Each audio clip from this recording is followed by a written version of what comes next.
Chapter 1925. Missing. Luckily, they were within reach, making it convenient for them to visit. If his wife wished to return home, the journey would be easily manageable. Xiao Yunduan grinned.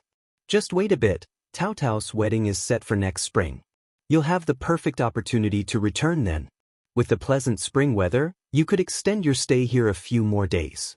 Xiao Xian shared the sentiment, readily agreeing with a smile. She anticipated exploring the flower fields, the Zhang family's tea mountains, and the alfalfa fields, planning to apply her special expertise to enhance their growth. Surely, the tea mountains would be thriving like dense forests by now? Yet, Xiao Xian's concerns gravitated toward Tao Tao's family. She exchanged a glance with Xiao Yunduan before jesting. Is young Master Zhao going to petition our Lord for the wedding date? Should we expect any challenges from you? Xiao Yunduan erupted into laughter. When have I ever made things difficult for him? I simply reminded him not to mistreat Tao Tao. Xiao Xian found his response amusing. I believe young Master Zhao is an honorable man. Don't fret, dear. Tao Tao is both capable and sensible, capable of leading a fulfilling life, even if they relocate to the south. Xiao Yunduan smiled warmly, his eyes filled with affection. You've been a wonderful influence on her, even better than me as her brother. Xiao Xian returned the smile. Tao Tao is truly endearing, and I've grown quite fond of her. Xiao Yunduan tightened his embrace, his laughter soft and intimate as he whispered into her ear, Well, my dear, you're quite adorable yourself, and am rather fond of you too. Euro blushing, Xiao Xian playfully attempted to push him away. Stop it. Euro. Xiao Yunduan chuckled, lowering his head to capture her lips in a kiss, unable to resist the temptation. Xiao Xian's breath grew ragged as she covered his lips with her hands, pleading, No, please, I'm going out with third sister-in-law tomorrow, don't leave me unable to move. Xiao Yunduan paused, gently biting her lip. I'll keep that in mind and I'll make it up to you next time. But perhaps, their privacy wasn't entirely a good thing. Euro. Xiao Xian didn't respond, feeling no obligation to do so.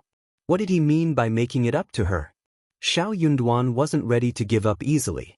His lingering frustration simmered as they found solace in each other's embrace, eventually drifting off to sleep. The next morning after breakfast, Xiao Yunduan attended to matters at the front briefly, ensuring everything was in order before returning to his office to confer with Xiao Sanlang and Zhao Shu. Zhao Shu was considered a member of the family, and there was no reason to avoid him in matters concerning kinship. Therefore, Xiao Yunduan didn't shy away from interacting with Zhao Shu. What truly touched Zhao Shu was a sense of pride. His fifth brother had finally embraced him wholeheartedly. Meanwhile, Yang Xiaoni accompanied Xiao Xian. During their time together, Yang Xiaoni shared village gossip with Xiao Xian. Little Anan, nearing 4 months old, captivated everyone with her adorable demeanor. Her large, expressive eyes possessed a captivating innocence that could melt hearts. Despite being a mother herself, Yang Xiaoni couldn't resist holding and playing with her. Anan showed no reluctance toward Xiao Xian, readily allowing her to carry her. Later that afternoon, Xiao Xian and Yang Xiaoni ventured out for some shopping. An's province boasted a plethora of local specialties, and the two women indulged in purchasing various items along their journey. Their haul included an assortment of snacks and mountain delicacies, with Yang Xiaoni particularly enthusiastic in her praise as she sampled the regional treats. Observing the lively bustle of the city, Yang Xiaoni couldn't help but admire her fifth brother for his commendable performance as an officer. Chapter 1926. Calculation. Xiao Xian found it amusing. She simply listened to Yang Xiaoni's chatter, appreciating the company of her lively and cheerful friend. Yang Xiaoni's buoyant personality ensured that boredom was never a concern. Their dinner plans featured roasted whole lamb, a dish Xiao Xian had arranged for the previous day. The lamb, seasoned with various spices, roasted over the intense heat of fruit charcoal, filled the air with tantalizing aromas. As the sharp knife sliced through the crispy skin, the aroma of the succulent meat mingled with the hot air, enticing Xiao Xian's appetite. Each piece, expertly carved, boasted crispy skin and tender meat. The combination of textures and fragrances made it impossible to resist indulging further. Conversation turned nostalgic as everyone reminisced about the times when Xiao Xian and Xiao Yunduan used to cook together at home, their mutual longing evident. While Xiao Xian typically oversaw such gatherings, her absence made organizing such an event challenging. Despite the family's financial stability and Ms. Fang's generosity in providing meat for every meal euro, ranging from chicken, duck and goose to pork, mutton, fish and shrimp euro, she seldom arranged for whole lamb, barbecue, or hot pot. After all, maintaining a simple, hassle-free lifestyle was preferable. Only Xiao Xian would be bothered by this. The following day, Xiao Xian and Xiao Yunduan guided their guests to view the properties they had acquired in the area. Liuhe Fort remained too distant, and their professional commitments prevented a visit there. Upon returning from the mountains, both Yang Xiaoni and Xiao Sanlang were visibly impressed, a sentiment shared by Zhao Shu. Fifth brother and fifth sister-in-law's capabilities were truly remarkable. They possessed a knack for transforming barren landscapes into enchanting marvels. Contemplating the success of the flower fields and perfume workshop they had developed together, Zhao Shu felt inspired to consider purchasing wasteland in En's province for reclamation and cultivation. He pledged to follow in their footsteps, confident he wouldn't fall short.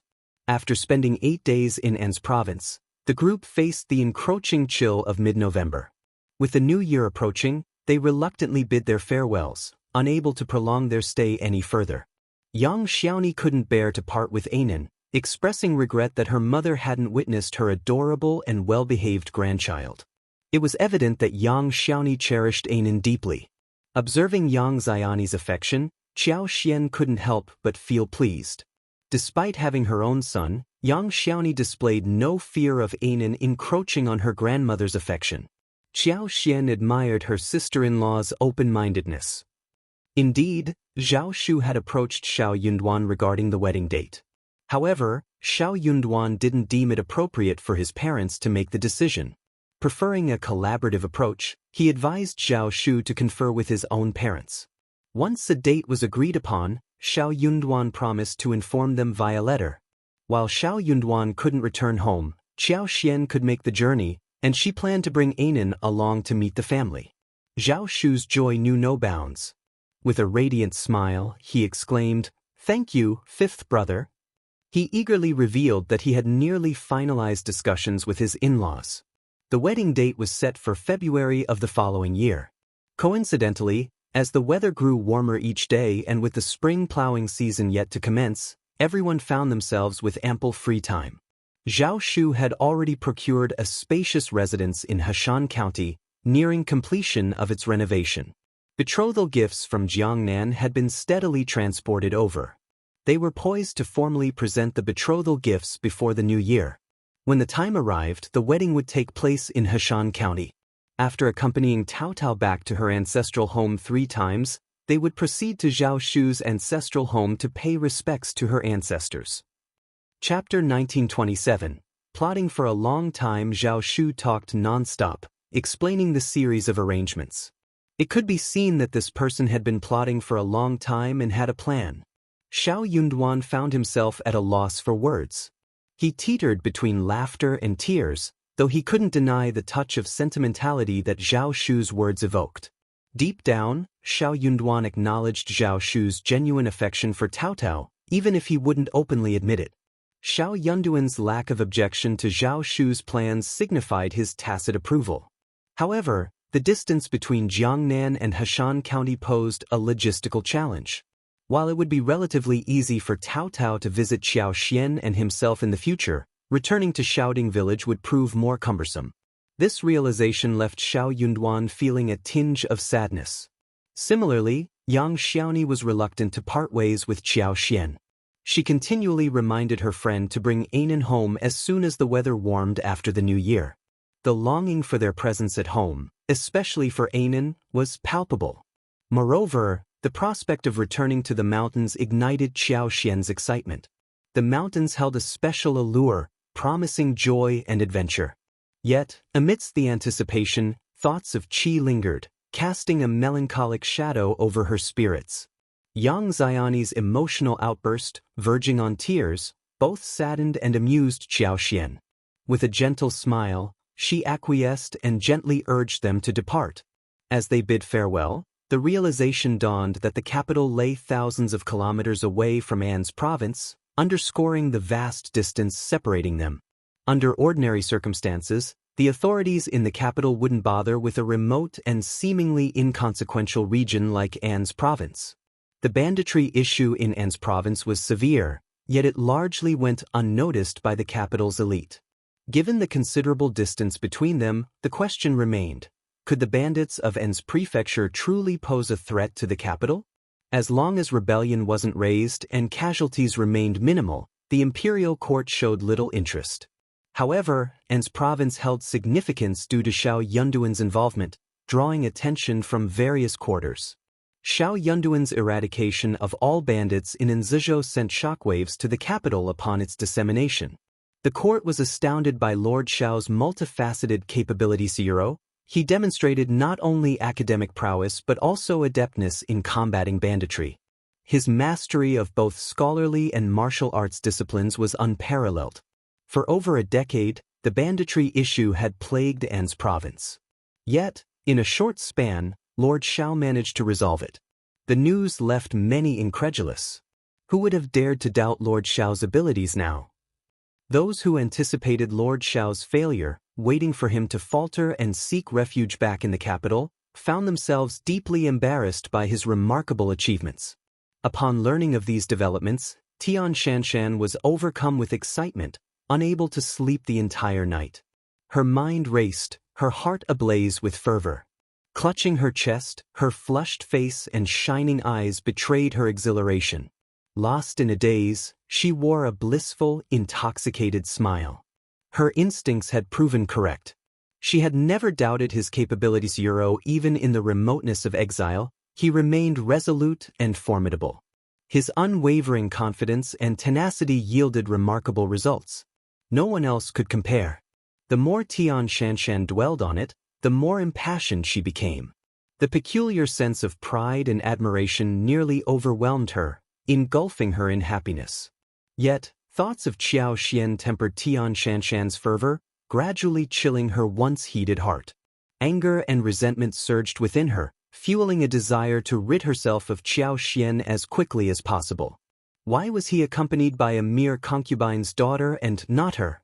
If there was any blemish in his life, it undoubtedly stemmed from that concubine's daughter.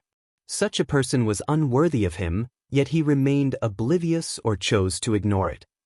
Chapter 1928. She won't give up. Tian Shanshan harbored doubts about Qiao Xian's true feelings for Xiao Yunduan.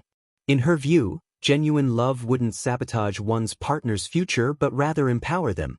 Her actions seemed to betray such affection, marking her as self-centered and deceitful. Lord Xiao, characterized by his honesty and kindness, appeared to have been misled by Qiao Xian's facade. Feeling sympathy for Lord Xiao, Tian Shanshan was resolute in revealing Qiao Xian's true nature to him. She saw an opportunity in her cousin's potential ascension to the throne, which could facilitate her plans. At present, she needed to strategize with her cousin and aunt, ensuring that Lord Xiao didn't return to the capital immediately. The Crown Prince's situation without Lord Xiao appeared less favorable. He seemed to regress to a time of insignificance, lacking the Emperor's full approval despite not facing explicit disapproval either. This contrasted starkly with the prior praise he received from the Emperor. At such a crucial juncture, any further misstep by the Crown Prince would undoubtedly enrage the Emperor.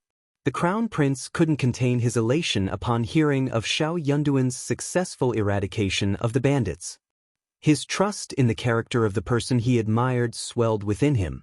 True worth, like gold, retains its brilliance even when relegated to obscurity. Excitement radiated from the Crown Prince as he commended Xiao Yunduan, oblivious to the subtle exchanges and stiff expressions among his retinue. Yet, not everyone shared in the Crown Prince's jubilation. Among those already envious of Xiao Yunduan, schadenfreude prevailed upon his departure. However, his unexpected ascent to great heights within a short span and subsequent fame in the capital incensed them, defying their expectations. Some of the elder Confucians, while not harboring jealousy towards Xiao Yunduan, held reservations about his demeanor. They perceived him as too hot-headed, still lacking the maturity that comes with age and experience. Despite his contributions to the crown prince, his increasing arrogance and tendency to storm off over trivial matters left them anticipating his eventual stumble outside the capital, hoping it would humble him into genuine growth and refinement. In their private discussions, they unanimously shared these sentiments, yet reality diverged from their expectations, leaving them feeling slighted and their authority undermined. The crown prince's endorsement of Xiao Yunduan only exacerbated their discomfort. While some secretly admired Xiao Yunduan, they maintained a cautious distance, offering only sighs of sympathy behind his back and, if circumstances permitted, discreetly providing information. However, they refrained from openly advocating for him, opting instead to remain passive observers. At best, they would choose silence.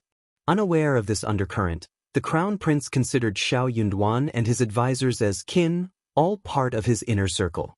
Upon complimenting Xiao Yunduan, the crown prince surveyed the assembly and posed with a smile. "I believe Officer Xiao's talents are squandered in the modest An's province. I'm contemplating a transfer back to the capital after the new year. What say you all?"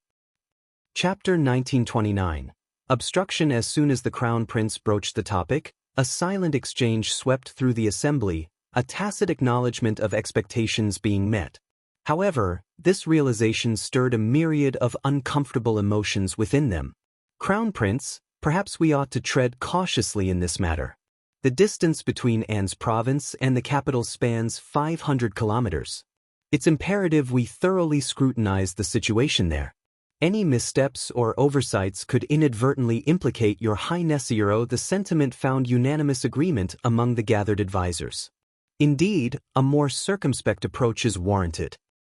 Certain individuals seem intent on stirring trouble for the crown prince. We must exercise heightened vigilance during this period. Any misstep could have grave repercussions. It's crucial to recognize they lack the crown prince's compassion and wisdom. Absolutely, couldn't agree more. The advisors voiced their concerns simultaneously, emboldened by the crown prince's evident dilemma, tilting the discourse in a more cautious direction. "I don't wish to appear petty, but this situation does seem rather peculiar. Permit me to be candid. Despite the dispatch of an imperial army, Lord Xiao's return empty-handed remains confounding. How much time has elapsed? It strains belief. Forgive my curiosity. I merely seek clarification, nothing more." A single stone cast into the pond sparked 1,000 ripples, intensifying the discussion among the advisors. "I share the same doubts. Indeed, after a decade, those mountain bandits should have only grown more formidable and entrenched. It defies logic that Lord Xiao handled them so effortlessly, almost as if they were mere illusions." "Exactly. Lord Xiao's expertise lies in governance, not military tactics or combat. His victory does seem remarkably implausible. Could there be undisclosed factors at play? Alas, the divide between us and the truth is vast. Perhaps Lord Xiao embellished the situation to hasten his return to the capital? Just a thought. No need to take it seriously. I too believe Lord Xiao to possess integrity. True, yet uncertainties linger. Moreover, he might come to regret his decision once he's there. Could this be a plot, then? Someone orchestrating events to ensnare the crown prince? Difficult to say. The crown prince's brow furrowed slightly, a tinge of discontent creeping in. He maintained faith in Xiao Yunduan's character, confident he wouldn't allow misleading information to reach the capital. Nonetheless, the remarks swirling around him unsettled his conviction. But what if? Furthermore, there was the looming question of who orchestrated the supposed trap, knowing of his desire to recall Xiao Yunduan. If he exploited this opportunity to summon him back, what if the accolades were unfounded or complications arose? The blame would ultimately fall on him, and his adversaries wouldn't relent so easily. Although the advisor's words were a little sharp and unpleasant, what they said was not completely unreasonable. More importantly, they were all thinking for him. He had to accept this kind gesture. "Forget it, let's think about this matter carefully. Go back and ask more about it." Crown Prince sighed, feeling rather regretful. Chapter 1930. No opinion sending someone to An's province to clarify matters seemed like the logical solution for the crown prince. However, such a move was fraught with risk. It was a taboo for princes to personally involve themselves in contacting local officials or meddling in regional affairs. Discovery of such clandestine actions could spell trouble. Nevertheless, this didn't imply a lack of surveillance. The princes maintained a network of spies, but An's province posed a unique challenge. Xiao Yunduan's prominence there had drawn considerable attention, with even the princes awaiting the crown prince's response, anticipating any investigative measures. The crown prince couldn't assure the stealth of his covert operatives amidst the watchful eyes covertly observing the province. Upon the crown prince's decision, his advisors breathed a collective sigh of relief, lauding his astuteness. Crown princes held a distinct position from other princes. With careful governance and avoidance of missteps, their status remained steadfast. Their primary concern was ensuring the crown prince's stability, thwarting any opportunity for rival princes to undermine him. Amidst the turmoil, the crown prince clung to the belief that perseverance would eventually yield clarity and success. Indeed, many of his advisors harbored reservations about Xiao Yunduan's methods, perceiving them as needlessly provocative. The crown prince, akin to precious porcelain, stood in stark contrast to the clay pots represented by rival princes. Engaging in direct confrontation would only disadvantage him. Why bother? They reasoned. Through patience and magnanimity, he could cultivate a reputation of benevolence and generosity. Yet, some envious advisors feared the crown prince might rescind his decision, engaging in clandestine discussions to sway him. Even the princess consort, privy to the machinations of court gossip, urged caution. She lamented the derogatory remarks circulating about the crown prince's reliance on Lord Xiao's achievements and the perceived need to entreat his return before confirmation from An's province. Her indignation was palpable. How dare they? Since when does the crown prince need to supplicate a courtier? I find their words intolerably euro. Upon hearing her report, the crown prince's discomfort was evident, his cheeks flushing with embarrassment. Though he could deceive others, he couldn't deceive himself. Regret gnawed at him for letting Xiao Yunduan slip away. Indeed, it was undeniable that there were no notable accomplishments or commendable deeds to earn his father's praise. Occasionally, the crown prince found himself pondering the hypothetical scenario where Xiao Yunduan remained by his side. The conclusion was invariably bleak. Had Xiao Yunduan not departed, circumstances would have unfolded differently. Such musings remained confined within the crown prince's heart. He would never vocalize them. Yet, the rumor echoing his inner turmoil struck a raw nerve, fueling his anger and frustration. Consequently, summoning Xiao Yunduan back to the capital was out of the question. To do so would inadvertently validate the rumors circulating about his reliance on Xiao Yunduan. Observing the crown prince's inaction, the fourth prince, initially prepared for resistance, found his hopes unexpectedly realized. The province would be spared from further upheaval. However, this perceived acquiescence only served to deepen their disdain for the crown prince. They deemed him lacking in courage and conviction. How could someone so indecisive and timid be fit to lead the realm? Even the emperor, anticipating a different course of action, was taken aback by the crown prince's passivity, expecting him to request Xiao Yunduan's return to the capital. Chapter 1931. Crown Prince's awkwardness. Unexpectedly, despite ample opportunities, the crown prince remained silent on the matter. Emperor Xian shook his head in bewilderment, unable to fathom the crown prince's motives. Ultimately, he decided not to interfere. If the crown prince had no inclination to act, so be it. After all, the court boasted many talents, rendering Xiao Yunduan's return inconsequential in Emperor Xian's eyes. As a mere courtier, Xiao Yunduan could continue his service outside the capital for a while longer. While the crown prince stayed mum, the fourth prince seized the opportunity to advocate for Xiao Yunduan's recognition as the prefect of An's province, triggering an instantaneous reaction akin to dropping a drop of water into a pot of boiling oil.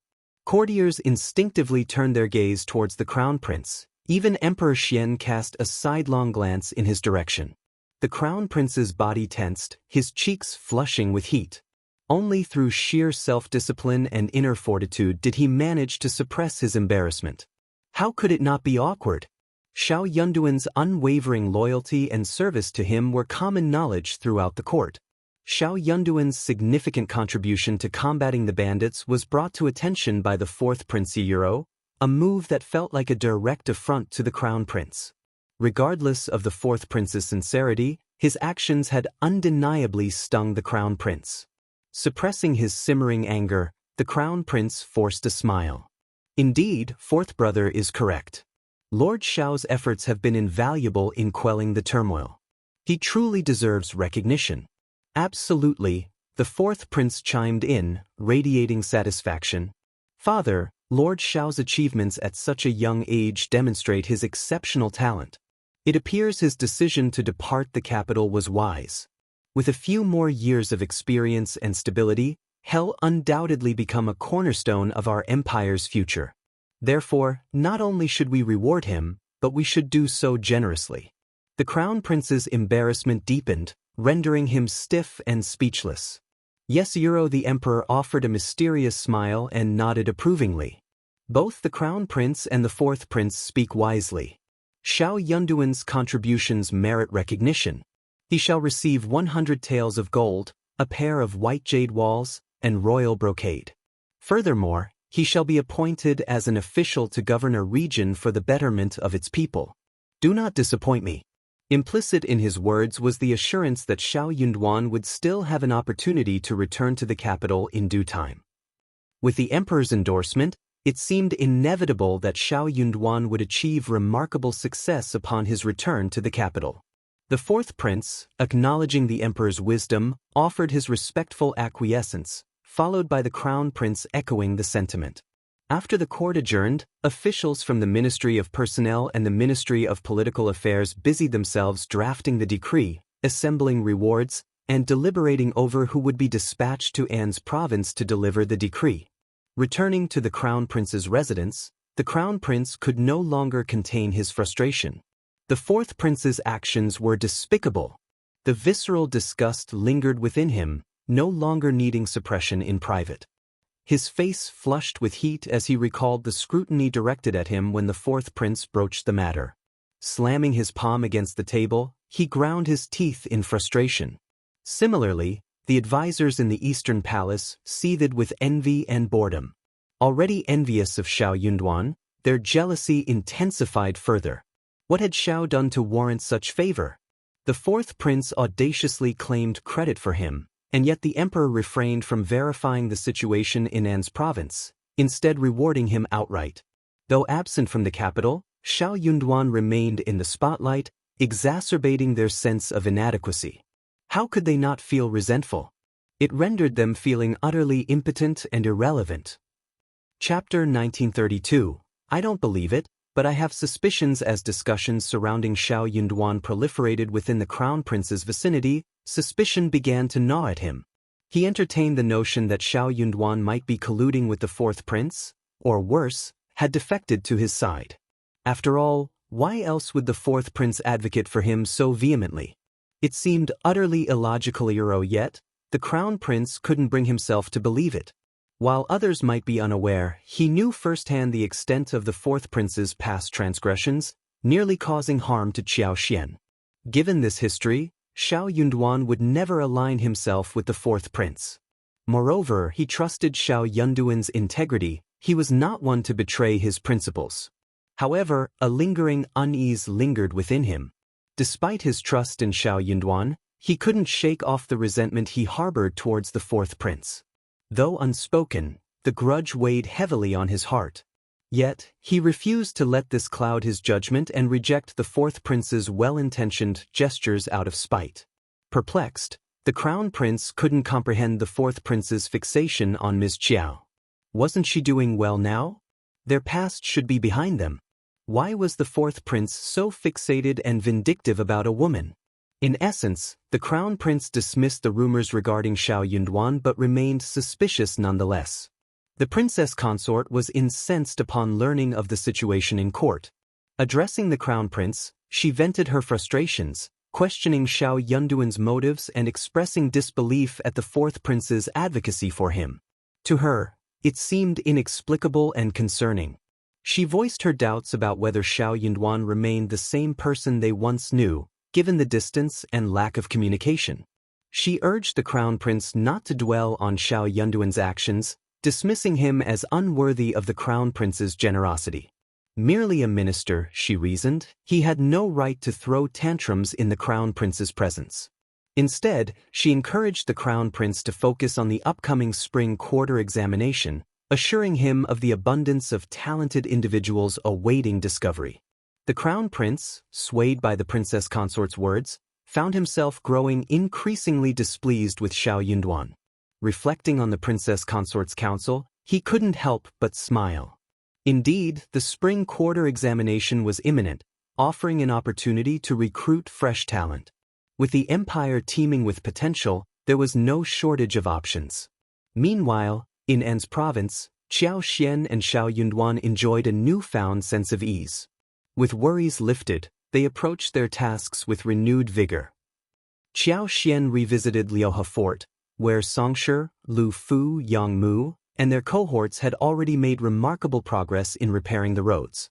Recognizing the importance their master placed on infrastructure, they spared no effort in their endeavors. With a well-constructed road, they anticipated numerous benefits in the future and thus invested significant resources and manpower into its completion. As Qiao Xian's wagon traversed the newly flattened and spacious terrain, it provided a significant improvement over the previous bumpy path, offering substantial relief to the province. While slightly longer, the smoother route allowed for faster travel, cutting the time in half compared to walking. Once a notorious bandit stronghold, Liuhe Fort had undergone a remarkable transformation into Liuhe Manor. The landscape bore little resemblance to its former state. Many of the dilapidated structures and defensive barriers on the mountainside had been dismantled, making way for expansive and orderly courtyards. Should Qiao Xian and Xiao Yunduan choose to inspect the area, they would find comfortable accommodations awaiting them, with a vantage point affording panoramic views of the surroundings.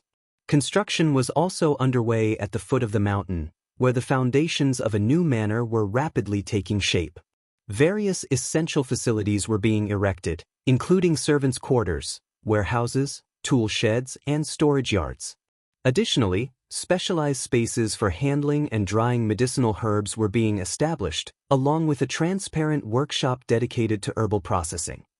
Chapter 1933. Modifying Liuhe Fort. Songshi even enlisted someone to dig a canal and create a stream encircling it. Plans for future development included the excavation and construction of several pools for washing purposes. Simultaneously, efforts were underway to explore the surrounding wasteland. Duck and chicken farms were also in the works. Following Qiao Xian's blueprint, for shallow ponds, each spanning about 10 mu, were carved into the valley of the duck farm. A complex network of meandering ditches and waterways interconnected, while various aquatic plants were transplanted during the onset of spring to serve as breeding grounds for the ducks.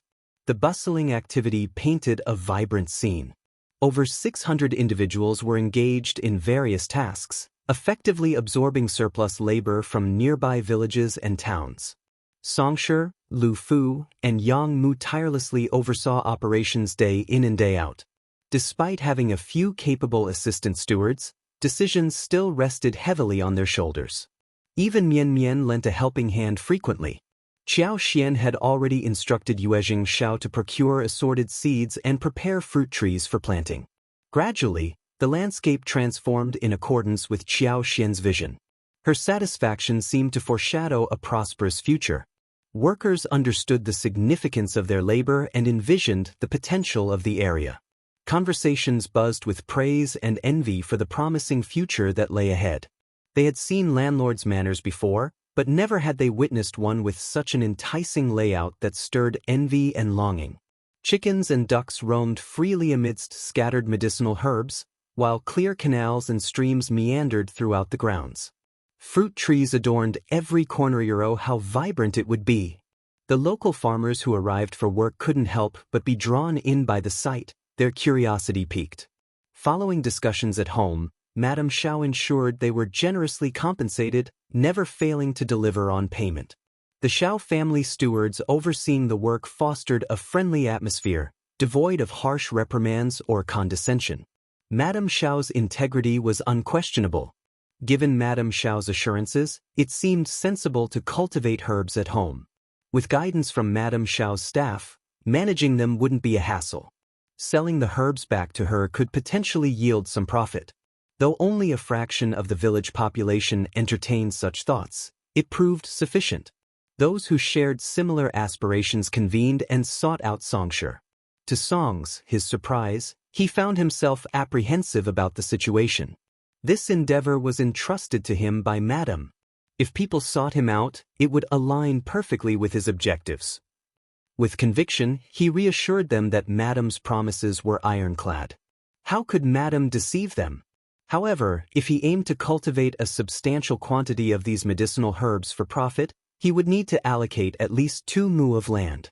During that period, seeds could be procured from Madame at a discounted rate, making it a cost-effective endeavor. In the initial year, Madame showed willingness to support their efforts and lead them towards prosperity. Seed prices remained relatively low, though it was uncertain whether they would match market rates in the future. In truth, Xiao Xian could easily provide the seeds for free. Yet, items obtained free of charge often lacked appreciation and were sometimes regarded with disdain. There might even be individuals who acquired the seeds without genuine intent to cultivate them. Furthermore, if one couldn't even muster the willingness to pay for the seeds, it called into question their commitment to the endeavor. The likelihood of neglecting the cultivation process increased significantly. Chapter 1934. Hunting in the mountains. As expected, upon learning that they would need to purchase the seeds with their own funds, many individuals hesitated once again. Indeed, the cost was not exorbitant. Their families could afford it. Yet, what if the endeavor didn't yield profits? Numerous medicinal herbs required 2 or even 3 years to mature. If the venture proved unprofitable, wouldn't it be a waste? Though the expense wasn't significant, it was still money. Ultimately, only a handful of people were genuinely willing to commit to planting 2 or 3 mu of medicinal herbs and register with Xianxia.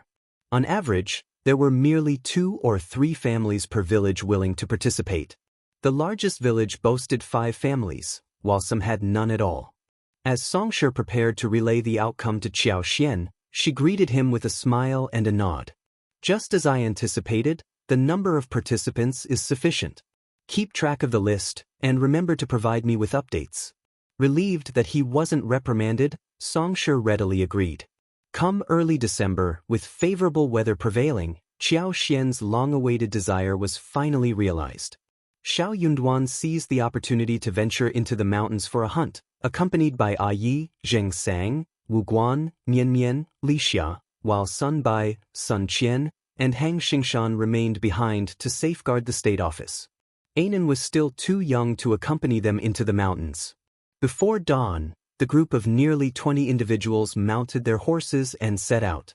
Their destination this time was Mili Town, situated over 60 miles away from An's prefecture city. The surrounding mountains boasted expansive stretches, with verdant valleys and lush forests teeming with wildlife, their prime hunting grounds. Given the expedition, they naturally opted for the finest location available. Furthermore, Xiao Yunduan hadn't had the chance to visit An's province since his arrival, making it an opportune moment for him to observe the local populace. Disguised as ordinary merchants and affluent families, the journey proved arduous, taking over an hour and a half to traverse the rugged terrain to reach Mili Town. The Taoli Ridge region they intended to explore was still another hour away from Mili Town. After indulging in breakfast at Mili Town, they pressed onward. Before venturing into Taoli Ridge, they left the carriage and horses at the land officer's residence in the nearest village, opting to spend the night there. Half a day had elapsed by this point, rendering it impractical to delve into the mountains. With winter prevailing, spending the night in the deep forests and rugged terrain was out of the question. Safety concerns aside, the biting cold could prove fatal. They could only spend the night and embark on their mountain expedition early the next morning. After settling in, Xiao Xian and Xiao Yunduan took a stroll around the village. Despite the abundance of mountains and scarcity of fields in An's province, the scenery was truly captivating. Even within this modest village, there were sights that ignited one's senses. The mountains echoed with the calls of cuckoos, and wild cherry trees dotted the landscape. Though currently barren, one could envision the breathtaking beauty that awaited with the arrival of spring, when verdant hills and flowing rivers would come to life. Following a restful night at the land officer's residence, save for missing Anan, everything proceeded smoothly. Anan was in the capable hands of the nanny and maids, so there was no cause for concern. He wasn't too young anymore to spend a night away from his mother, and Xiaoxian forced herself to put aside any lingering worries. Children deserved indulgence, but there was no harm in teaching them resilience. As the sky once again dawned hazy, the group prepared to depart. The winter chill of the early morning was piercing, clinging to their faces and hands with bone-chilling intensity. Their breaths formed clear puffs of white air in the crisp atmosphere. Thankfully, their thick clothing provided ample warmth, offering comfort as they ventured forth. Chapter 1935. In the mountain, it was a rare occasion for them to venture out for leisure and exercise, and excitement permeated the group. As the mountain path gradually grew rugged and overgrown with weeds, fatigue failed to dampen their spirits. In the depths of the winter mountains, the stark and desolate scenery instilled a profound sense of chill and solemnity. As the sky brightened, a wet white fog gently cascaded along the mountain ridges with the morning breeze, creating an ethereal veil. The emerald hues of the mountains enveloped by this mist exuded a serene beauty reminiscent of paradise. Despite the winter season, the intermediate mountains resonated with the melodious chirping of numerous birds. Their cheerful tunes reverberated through the ancient forest, infusing the travelers with renewed vitality and dispelling fatigue. An's province seldom experienced snow, save for occasional moderate falls every few years. However, deep within the mountains, those braving the cold could behold the enchanting spectacle of rime-covered trees rivaling the allure of snow-dusted Landscape, a true crystalline wonderland of unparalleled clarity. Although it was only the 12th lunar month and not yet cold enough to witness the breathtaking rime, there was no need to fret. They could still marvel at it from the lofty peaks near Liuhe Manor when the time came. Today, their purpose was clear. They had come for the hunt. At that moment, the sun had just risen, casting a gentle morning glow upon the landscape. It was around 9 in the morning. Zheng Sang, Yi, Lu Fu, and the others surveyed the terrain and unanimously agreed that it was promising. With its rugged terrain and towering ancient trees, it held great potential for a successful hunt. With ample time at their disposal, there was no need for haste. They settled in a spot and indulged in the dry provisions they had brought along. Lu Fu, Xiao, and the other children were particularly animated, eagerly discussing their expectations for the day's hunt. Under the tutelage of Zheng Sang and the others, Lu Fu's martial skills had advanced rapidly.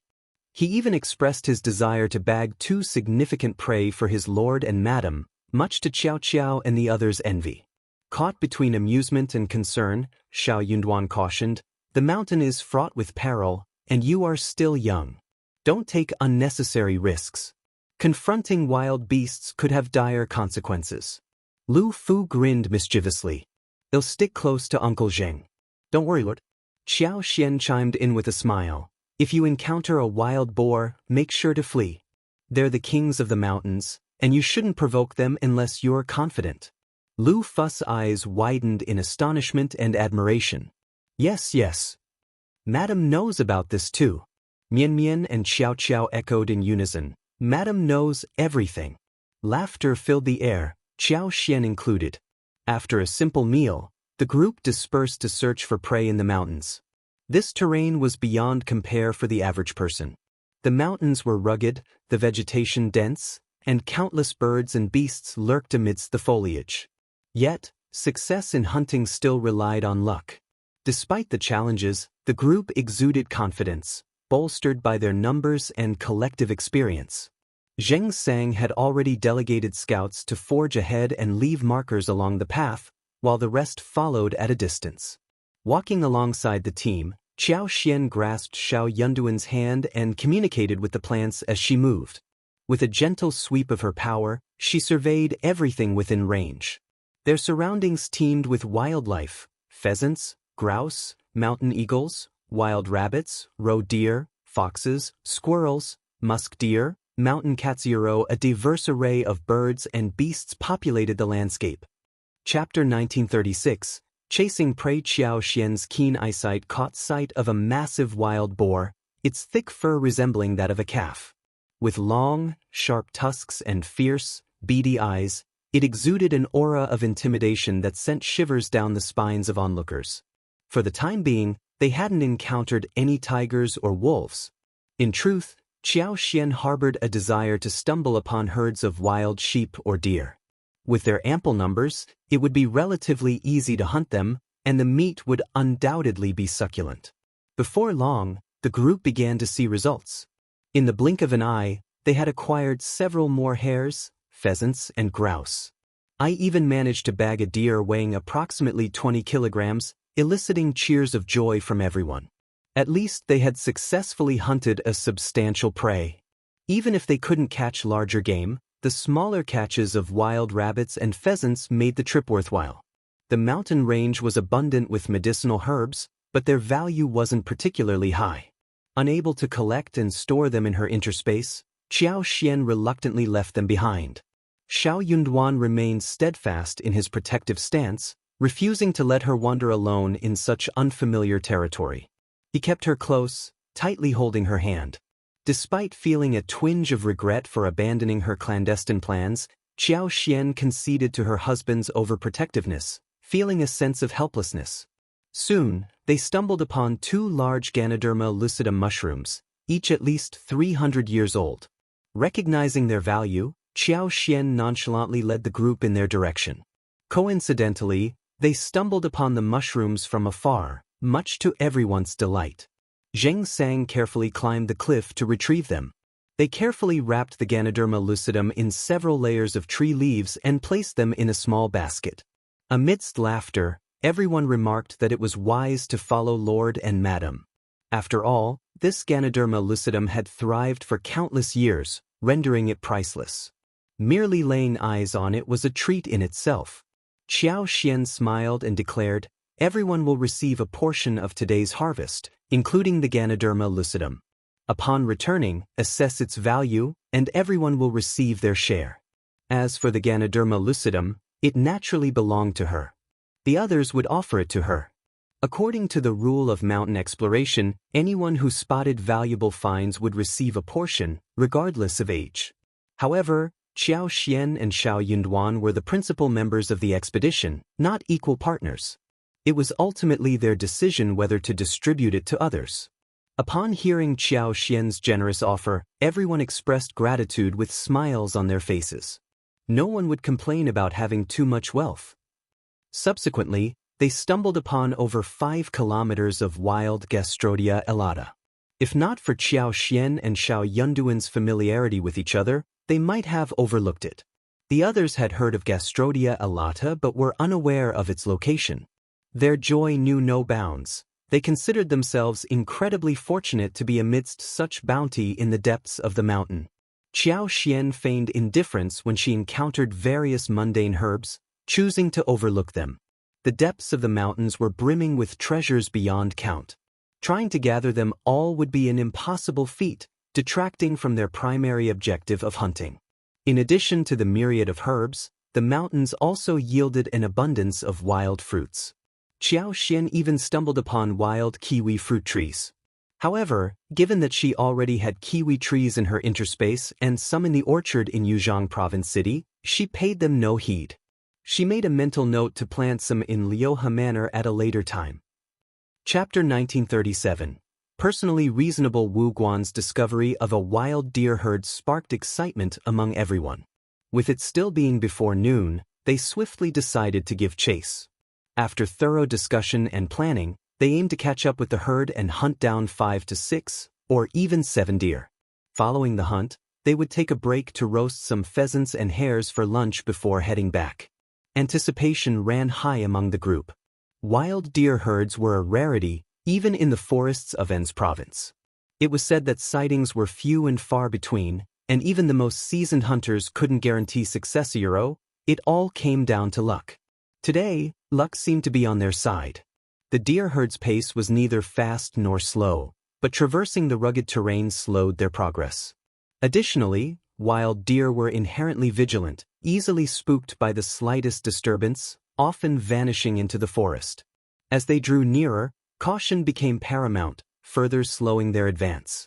Unbeknownst to them, more than 2 hours had elapsed, yet they still struggled to approach the deer herd, which remained nearly 1,000 meters away.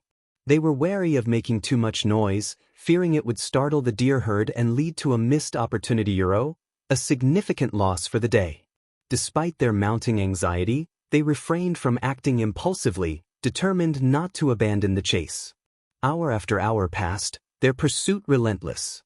As the sun crept past noon, Xianxia glanced skyward, noting the time. Continuing the chase at this hour was ill-advised. Nightfall in the winter mountain forest approached swiftly, accompanied by plummeting temperatures. Failing to exit the mountain before nightfall posed considerable danger. While he, as their leader, could endure such conditions, considering Lord, Madam, and their accompanying maidservants, it was another matter entirely. Their endurance had been commendable thus far, but it was evident that their physical fitness wasn't suited for traveling after dark. Lord, Madam, perhaps the two of you should remain here with a few others.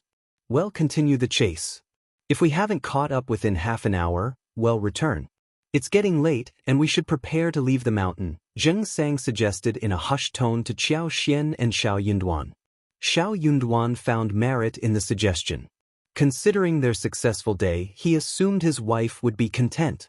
Turning to Xiao Xian, he inquired, "What do you think, my dear?" "I believe we should prepare to depart before darkness falls." Xiao Xian hesitated momentarily before asserting, "Let's press on. We've come this far, and it would be a shame to lose sight of them now. If nightfall overtakes us, we can spend the night in the mountains, seeking shelter from the wind. With our numbers, building a bonfire would be simple, and the night would pass quickly. And if luck is on our side, we may stumble upon a spacious cave, alleviating any concerns." Indeed, they had recently spotted a sizable cave, offering a promising refuge. Additionally, anticipating potential mishaps, they had brought extra shoes and thick clothing ample for an overnight stay. Xiao Yunduan's expression was indecipherable, but Xiao Xian's reasoning held weight, though she refrained from elaborating further. Regardless, finding a suitable cave for the night was assuredly within reach. Chapter 1938. A good place like a paradise. Although spending the night in the mountains posed risks, it wasn't insurmountable. The group was numerous and well-prepared, instilling confidence in facing any potential dangers, including ferocious beasts. Despite the chilly night temperatures, finding a suitable cave could alleviate the discomfort. Initially, Xiao Yunduan disagreed, but he eventually acquiesced to his wife Xiao Xian's persistence. As they relentlessly pursued the deer herd, their enthusiasm remained high, overshadowing any apprehensions about spending the night in the mountains. With the promise of such a sizable prey ahead, their resolve strengthened, shedding any remaining hesitations. After an hour of pursuit, the deer herd seemingly vanished, prompting everyone to investigate. They soon discovered a concealed entrance to a valley, realizing the deer had slipped through it. Undeterred, they pressed on into the unknown. The entrance to the valley was concealed, framed by narrow cliffs that almost seemed to touch the sky, offering only a slender glimpse of the heavens above. After traversing a winding path for approximately 40 to 50 meters, they rounded a corner obstructed by massive boulders, and suddenly, their vista expanded. "Wow! What is this place? It's breathtaking. Look, a deer herd. And sheep too. Are those wild horses grazing on the distant slope? Incredible!" Silent awe enveloped them as they beheld this unexpected marvel, a veritable paradise hidden within the mountains. Spread before them lay an expansive basin adorned with lush, emerald-green grass. Sprinkled throughout were occasional bushes, standing half the height of a person. On the gentle slopes in the distance, tall trees stood sentinel, reaching towards the heavens. A serpentine river meandered gracefully through the basin, its surface shimmering silver under the sun's gentle caress. In the distance, a vast lake mirrored the sky above, its surface also aglow with silver hues, while white dots of waterbirds danced upon its tranquil waters. The verdant reeds, resembling delicate gauze, swayed gently by the lake, a sight that charmed the onlooker from afar. This sanctuary teemed with a diverse array of wild lifiero, sheep, deer, wild horses, rabbits, pheasants, wild ducks, and moriero, creating a vibrant tapestry of life. Notably warmer than the desolate, icy forest they had left behind, the temperature here offered a palpable contrast, heightening their senses and spirits. Excitement bubbled within each member of the group as they reveled in the discovery of this unexpected paradise. Never had they imagined such splendor concealed within the forest depths. The ease with which prey could be hunted in this bountiful land alleviated any concerns about spending the night. Xianxia, too, felt a surge of excitement and pride, her heart brimming with happiness. Having sensed the richness of this place through her unique abilities, she had been drawn by its lush greenery and vast expanse. Though unable to fully comprehend the basin's entirety with her powers, her curiosity impelled her to explore firsthand. This journey was a rare opportunity, and the thought of missing out on such a wondrous place propelled them forward. They knew not when such an opportunity might present itself again. Chapter 1939. Hot Spring. Furthermore, there was simply no feasible option for them to depart at this moment. Even if they attempted to leave, they would inevitably end up spending the night anyway. Hence, while pursuing the deer herd, Xianxia employed some cunning tactics to drive the animals towards this direction. Their arrival at this hidden haven proved fortuitous beyond expectation. None among them had anticipated such a stark contrast to their surroundings. Intrigued by the uncharacteristic warmth of the area, they speculated that the terrain played a significant role. Shielded by the four peaks, the biting cold winds were thwarted, while ample water nourished the lush vegetation, creating a microclimate noticeably warmer than the outside. However, Xianxia possessed deeper insights. Delving further into the basin, she uncovered the source of this warmth, a geothermal hot spring nestled at its far end. At that moment, steam rose from the bubbling waters of over 10 hot springs of varying sizes, enveloping the surroundings in a misty veil. Surrounded by towering mountains and bolstered by the geothermal activity of the hot springs, the basin thrived with flourishing aquatic life, its temperature elevated beyond that of the external environment. Unbeknownst to them, they were now nearly 20 miles deep into the basin, their attention captivated by their surroundings. With knowledge of the hot springs' location, Xianxia expressed her curiosity, suggesting they follow the river to uncover its source. Her smile was infectious, prompting unanimous agreement from the group. Enthralled by the beauty of their discovery, they eagerly embarked on this new adventure, hopeful for further surprises. Though the deer herd had eluded them, the abundance of wildlife in the area assured them of potential quarry for the morning ambush by the water's edge. Yet, in this moment, urgency faded away.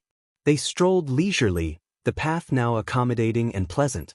Soft grass and scattered bushes posed no hindrance as they continued their exploration. With the province having already cleared a path, their progress quickened noticeably. Upon reaching the lake's edge, they couldn't resist pausing to admire the scenery. The expansive water stretched out before them, covering an area equivalent to at least 100 mu, its surface shimmering in pristine clarity. Reeds hugged the lake's perimeter, forming a dense, verdant canopy akin to a green tapestry. Above, numerous waterfowl of various sizes, wild ducks, geese, mandarin ducks, and egrets, flitted about, adding to the lively atmosphere. Excitement gripped Xianxia and her companions as they identified familiar and unfamiliar avian species, pointing eagerly at each other. "Look at that plump wild duck. I'll make for a delicious meal. I'll aim for 2. And that goose, it's massive. It's a shame we don't have nets. There must be plenty of fish and shrimp in this lake. Well, we'll bring them next time. We can fashion bamboo rafts with bamboo wood and rope." "Agreed. That's a splendid idea. Does that mean we'll return?" inquired one of the group members, eyes fixed on Xianxia and Xiao Yunduan. Xiao Yunduan grinned knowingly, anticipating his wife's response. Without hesitation, Xiao Xian returned the smile. Absolutely. Why wouldn't we revisit such a splendid spot? But let's keep it among ourselves. No need to share this gem with anyone else. Once we're out of here, remember mum's the word. If word spreads, it won't remain our secret sanctuary, she cautioned, garnering nods of agreement from the group. Xiao Yunduan reiterated sternly, you heard her. This stays between us. No one else needs to know about this place. Chapter 1940. Good place. Zheng Sang's heart skipped a beat. Lord, Madam, rest assured. We understand the significance of this place and your intentions for it. We won't breathe a word of it to anyone. Initially, some members of the group hadn't grasped the gravity of the situation. However, upon Zheng Sang's reminder, they swiftly recognized the importance of secrecy and pledged their commitment to it. Xiao Yunduan nodded approvingly. As long as you keep that promise. While initially unsure of their plans, Xiao Yunduan couldn't ignore the potential of such a remarkable locale. It would be a waste not to capitalize on its possibilities. Xiao Xian's vision was clear and concise, developing the area into a ranch. Her proposal encompassed raising cattle, sheep, and horses, while also creating ponds for ducks and geese. The prospect was tantalizingly promising.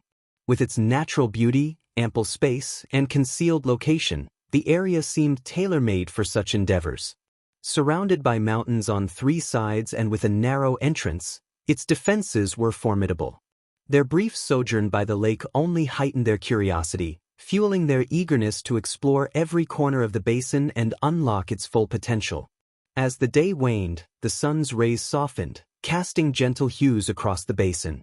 Despite its vastness, the imposing shadows of distant mountains instilled a chill in the air. Sensing the encroaching dusk, the group quickened their pace. Before long, they noticed wisps of rising water vapor, accompanied by a noticeable rise in temperature. Puzzled yet intrigued, they exchanged speculative glances. Zheng Sang's sudden revelation broke the silence. Could that be a hot spring up ahead?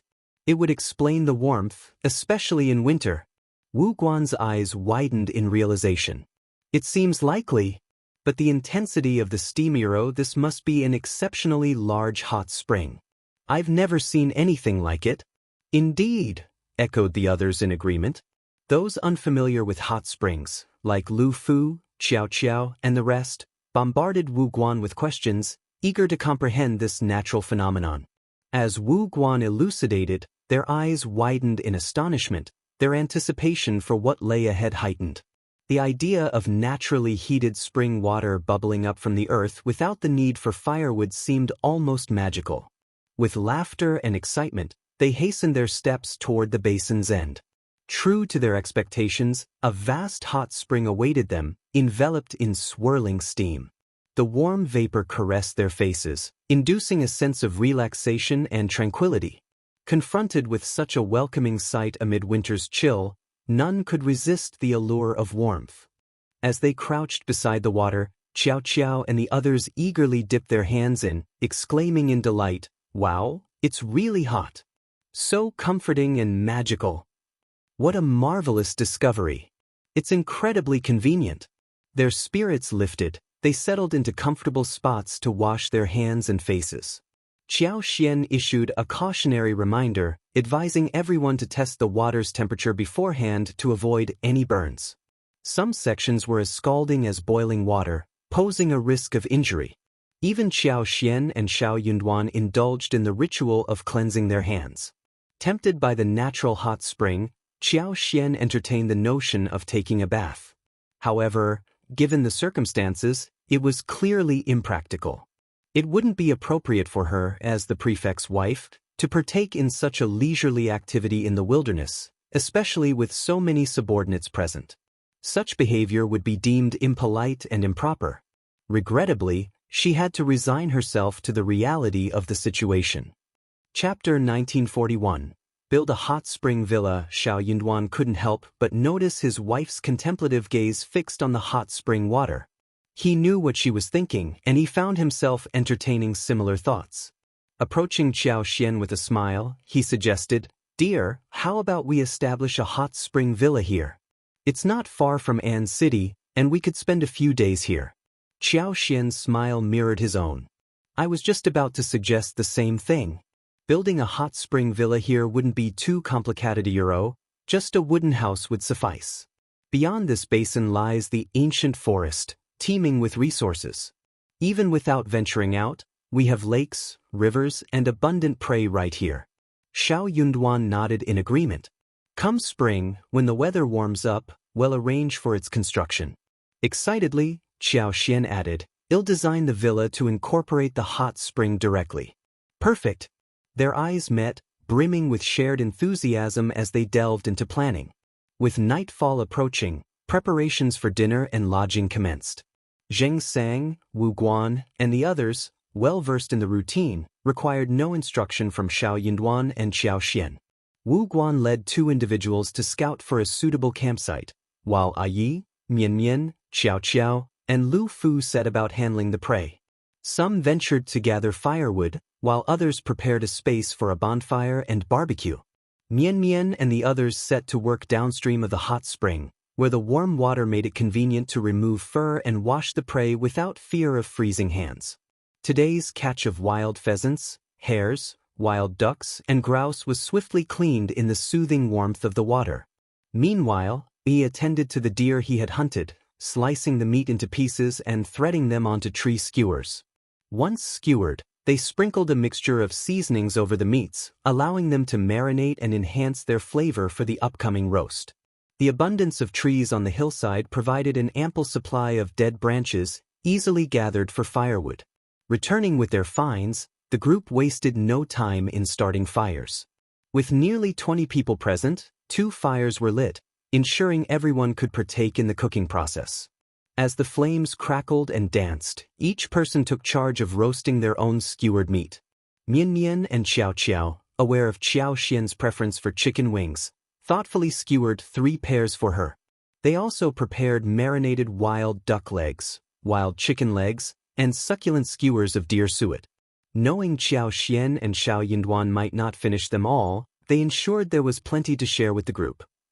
Once the meat was roasted to perfection, Wu Guan and the others, who had ventured off to scout for a suitable campsite, returned. Their faces were alight with smiles, their excitement palpable.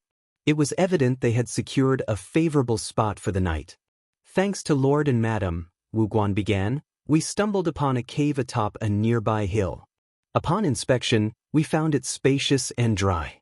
Let's make camp there and light a fire at the entrance for warmth. His announcement elicited cheers of gratitude from the group.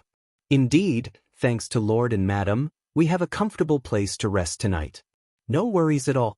Xiao Xian and Xiao Yunduan exchanged amused glances. They couldn't help but find the situation amusing. After all, they hadn't been the ones to discover the cave. Chapter 1942. Spending the night in the forest with a secure place for the night, the tension dissipated, and an air of relaxation settled over the group. Amidst lively conversation and laughter, the savory aroma of roasted meat wafted through the air, sizzling and crackling as it dripped onto the flames. Flipping the meat and adding seasoning, they continued to roast until the fragrance intensified, enticing all with its mouth-watering appeal. As the last morsels were savored and the sun dipped behind the mountains, they extinguished the bonfire and followed Wu Guan and the others back to the cave, carrying firewood for the night. Navigating the slope proved effortless, and soon they reached the cavern, spacious and dry as promised by Wu Guan's earlier assessment. With discussions underway, arrangements were made for night watch duty. A fire was kindled at the cave entrance, ensuring warmth and security throughout the night. As everyone settled in, Xiao Xian called for Li Xia, Mian Mian, and Xiao Qiao to join her and Xiao Yunduan, carving out a space for their small group within the larger gathering. Xiao Xian nestled against Xiao Yunduan's embrace, engaging in quiet conversation with Mian Mian before succumbing to fatigue. Today had been particularly taxing, and the excitement only added to her weariness.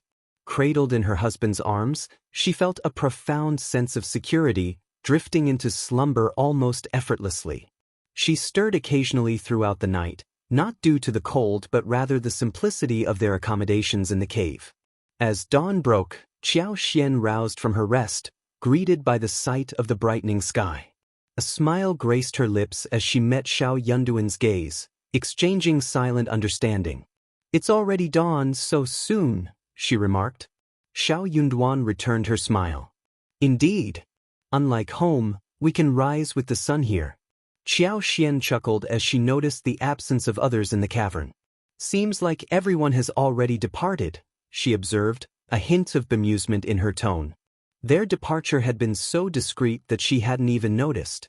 Xiao Yunduan offered his hand to help Xiao Xian up, and as they exited the cave, she remarked with a smile, "I wonder if Anan slept well last night. He must have missed me. Let's head out now, maybe we can make it back to An's city tonight." Xiao Yunduan replied, "Anan is just a boy, there's no need to fuss. Children sleep well when they're tired, regardless of whether you're with them or not." Xiao Xian shot him a reproachful glance. "He's still young, you shouldn't speak about him so casually. You usually spoil him too." Xiao Yunduan simply smiled in response, saying nothing. As they approached the hot spring's edge, they spotted Mian Mian, Xiao Qiao, and the others laughing and playing in the water. It was their first encounter with the hot spring, and they seemed to be enjoying it immensely. Upon noticing Xiao Xian and Xiao Yunduan's arrival, they eagerly greeted them, ready to share their experiences. After a quick freshening up, Xiao Xian and the group headed to the spot where the bonfire had been roasted the night before. Not long after, Zheng Sang and the others returned one after another. The atmosphere was filled with jubilation as everyone recounted their gains from the expedition. The prey in this area proved to be exceptionally abundant and delectable. Despite the distant howls of wolves during the night, likely driven over the mountain to hunt, the lush vegetation still attracted numerous herbivores. Zheng Sang and his companions enjoyed a fruitful morning, resulting in a bountiful harvest of 10 deer, along with 20 to 30 pheasants, hares, wild ducks, and more. For breakfast, they roasted pheasants, wild rabbits, and other small game, savoring the fruits of their labor before preparing to depart. The deer they captured were notably robust, with one weighing in at 80 to 90 caddies, and 2 especially plump specimens tipping the scales at over 100 caddies each. Chapter 1943. Returning to the city, more than 10 individuals returned from their excursion, laden not only with the deer they had captured but also with yesterday's harvest of Gastrodia elata and Ganoderma lucidum. Along the journey, they also managed to casually hunt a few wild rabbits and pheasants, returning with a bounty of game. The journey had been considerable, justifying the acquisition of such prey. Despite widespread envy, others could only resign themselves to this reality. By noon, the returning party reached the village where they had been staying. Deer hunting in the forest was a rare feat, even for the most seasoned hunters who hesitated to venture too deeply into its depths. The return of Xiao Xian, Xiao Yunduan, and their companions with such a remarkable haul left the entire village in awe. Almost the entirety of the village flocked to the land officer's residence to witness the spectacle. Excited children dashed around, exclaiming, "Look at the big deer! Look at the big deer!" They eagerly squeezed in, their envy palpable. One of the village's landlords even inquired if they were willing to sell the deer. However, selling was out of the question. The effort to acquire them had been considerable, and there were only 10 deer to share among them. Only those of notable stature could claim a portion, leaving the rest disappointed.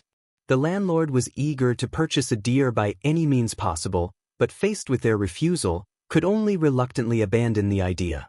Ordinarily, a landlord might resort to raising the price or employing threats, but Xiao Xian, Xiao Yunduan, and their companions seemed formidable and not easily swayed. Hence, the landlord dared not provoke them. In a gesture of gratitude, Xiao Xian and the others gifted a pheasant and a wild rabbit to the land officer's family, sharing a modest meal before departing for An's province. Although they had already settled their accommodations with the land officer's family, the added gifts brought joy to their hosts, who bid them farewell with smiles. As night fell, Xiao Xian and company returned to the state office. After freshening up and changing out of their travel-worn attire, Xiao Xian went to check on her son.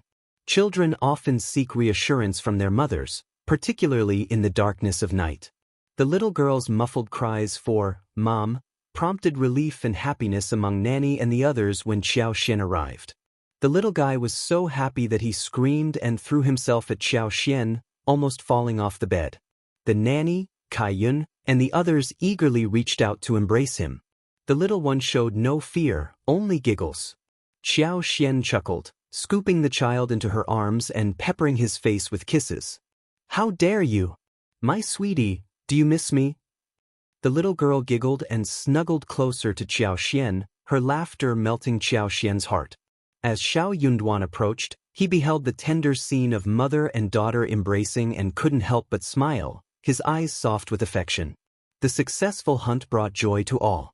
Servants from the east courtyard gathered excitedly, chatting and pointing as they marveled at the sight of the wild deer. Although they couldn't feast on it, the novelty alone was worth the spectacle. The comfort of the lavish bed and soft pillows ensured everyone enjoyed a restful night's sleep. The following day, Xiao Xian made the decision to divide the spoils.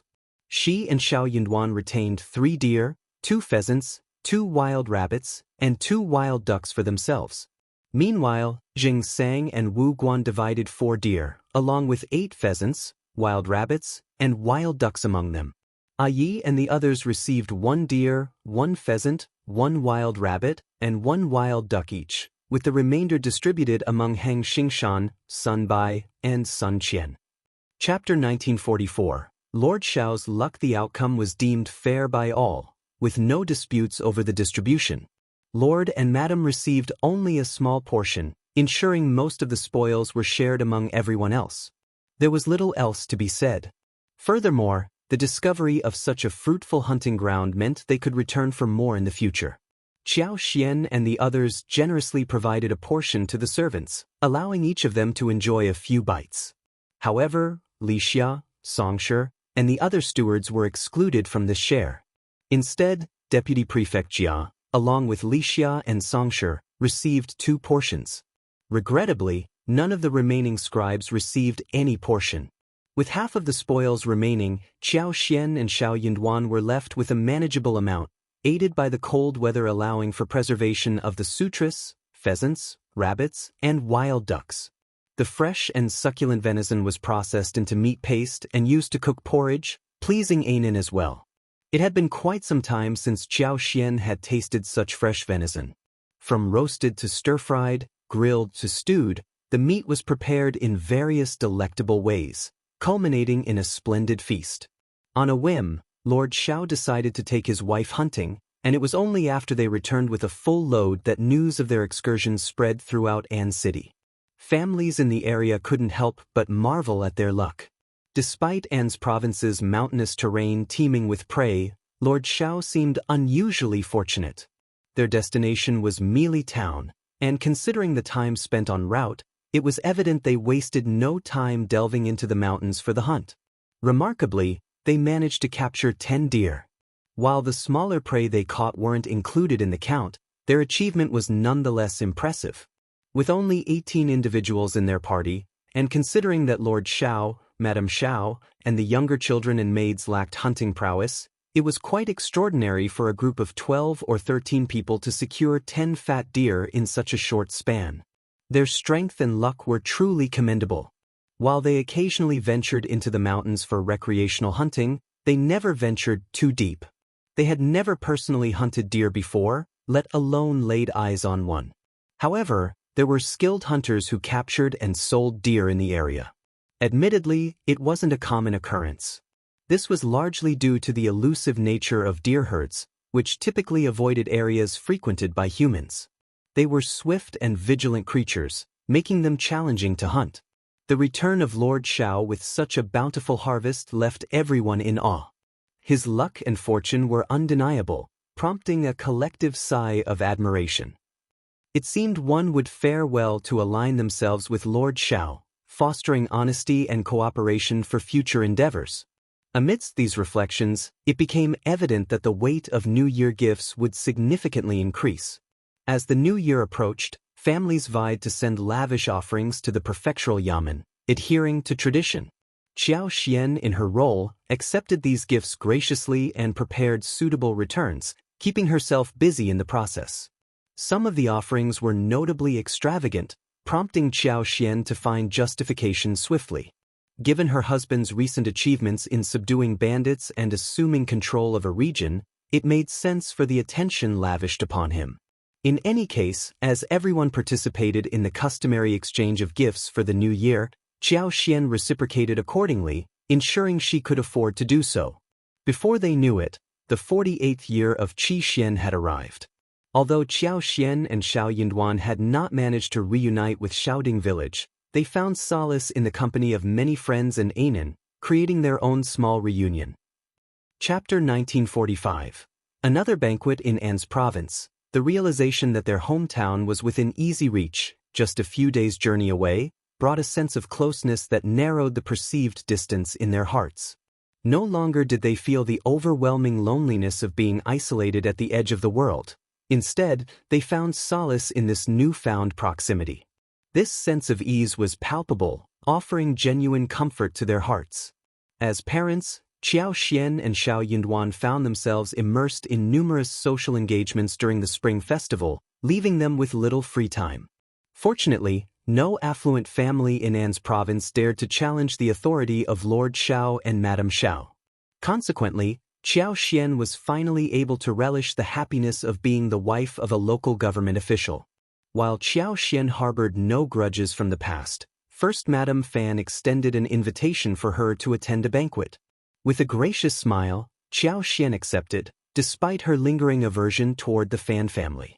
As the wife of the prefect, she understood the importance of maintaining decorum and refrained from letting personal preferences dictate her social interactions. Remarkably, the once influential Fan family now adopted a more subdued approach. While they traditionally hosted the first spring banquet, this year they chose to schedule it for the 12th of the first month, almost at the conclusion of the spring festival. The scale of the banquet hosted by the Fan clan this year was notably smaller compared to previous years. In truth, the Fan family was currently in a state of embarrassment and humility. The prospect of hosting a banquet seemed daunting, given the stark contrast in their status. They would feel ashamed even if they attempted to treat their guests lavishly. Nevertheless, they had no choice but to extend an invitation to Lord Xiao. The consequences of not inviting him would only compound their embarrassment further, as rumors and speculations from outsiders would likely exacerbate their predicament. Fortunately, Xiao Xian found no reason to decline the invitation, demonstrating her willingness to visit, much to the relief of the two patriarchs and the two matriarchs of the Fan family. Madame Xiao's visit signaled Lord Xiao's leniency toward the Fan family and the bandits. Despite this, the Fan clan remained cautious, maintaining a low profile. When Xiao Xian arrived as the prefect's wife, it was expected that Old Lady Fan would personally welcome her and extend polite greetings, demonstrating the Fan family's sincerity. However, due to her advanced age, Old Lady Fan hesitated to subject herself to such discomfort. Instead, she chose to remain secluded within her courtyard, feigning illness as an excuse to avoid the social interaction. Fan Ruyan, likewise, struggled with the situation. Despite her reluctance to lower her status in front of Xiao Xian, her daughter persistently urged her to reconcile with Madame Xiao to secure her attendance at the banquet. Unable to dissuade her daughter, Fan Ruyan had no choice but to agree. Bai Ruerue took great care in preparing for the occasion, meticulously selecting attire and jewelry while inquiring about Xiao Xian's preferences as well as those of her maids. This gesture both pained and gratified Fan Ruyan. While she couldn't shake the remorse for past events that had led to her daughter's suffering, she found solace in Bai Ruerue's maturity and willingness to shoulder the family's burdens. On the day of the Fan family's banquet, Xiao Xian, as customary, invited Mrs. Jia to accompany them. Upon their arrival, the women of the Fan family and the early arriving guests eagerly went out to welcome them. The two matriarchs of the Fan family greeted them with careful smiles as they all proceeded into the reception hall and took their seats. As pleasantries were exchanged, gifts were presented, and tea was served by the Fan family's maids, the atmosphere gradually warmed with laughter and conversation. However, Fan Ruyan remained reticent throughout the proceedings, fearful that speaking might lead to an outburst of anger towards Xiao Xian. It was a struggle she couldn't avoid, as her emotions threatened to overwhelm her. Thus, she chose silence as her refuge. Chapter 1946. Puzzlement. Fan Ruyan, visibly distressed on the sidelines, harbored such intense disdain for Xiao Xian that she found herself continuously mocking and mentally rebuffing her throughout the event. In stark contrast, Bai Ruirui's concern for Xiao Xian was palpable. Despite her junior status, she couldn't help but keep a watchful eye on Xiao Xian, occasionally stealing glances that puzzled those around her. However, her gaze was devoid of hostility. Xiao Xian, with her keen intuition, eventually sensed Bai Ruirui's genuine concern. Initially oblivious, she soon recognized the sincerity behind the younger woman's actions. This unexpected behavior left Xiao Xian perplexed. She never imagined that Fan Rian's daughter would harbor a desire to befriend her. Uncertain of the mother and daughter's motives, Xiao Xian couldn't shake the feeling of apprehension. However, the prospect of Fan Rian reforming her ways instilled a sense of cautious hope. Despite her skepticism, Xiao Xian found solace in the notion that Fan Rian was at least fearful. In her eyes, that fear served as a deterrent, ensuring that the event proceeded without incident. As the day came to a close, and the Fan family bid farewell to Xiao Xian without any disruption, a sense of relief washed over the two matriarchs, finally allowing them to exhale the tension that had plagued them throughout the gathering. After bidding farewell to the guests, the two matriarchs finally allowed themselves to relax, feeling deeply exhausted yet satisfied with the successful outcome of the event. However, second Mrs. Fan didn't immediately retire to her courtyard for rest. Instead, she sought out her sister-in-law to discuss the day's events. She couldn't help but express her confusion, remarking, "Today was quite intriguing, wasn't it?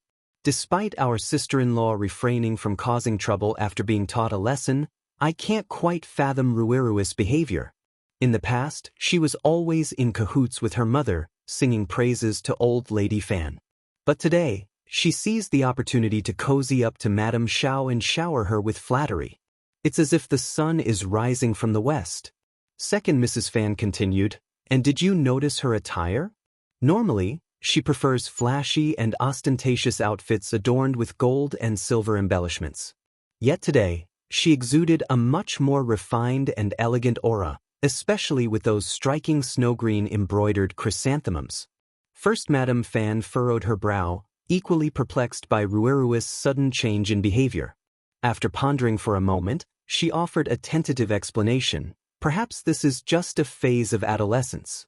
Given the recent upheavals in the family, it's possible that Ruirui has undergone some internal changes. From what I observed, she seems to possess a bit more resilience than her mother." Second Mrs. Fan scoffed. "I hope you're right. If that mother and son duo continues their scheming, our family will truly be in dire straits. No one can endure being tormented repeatedly.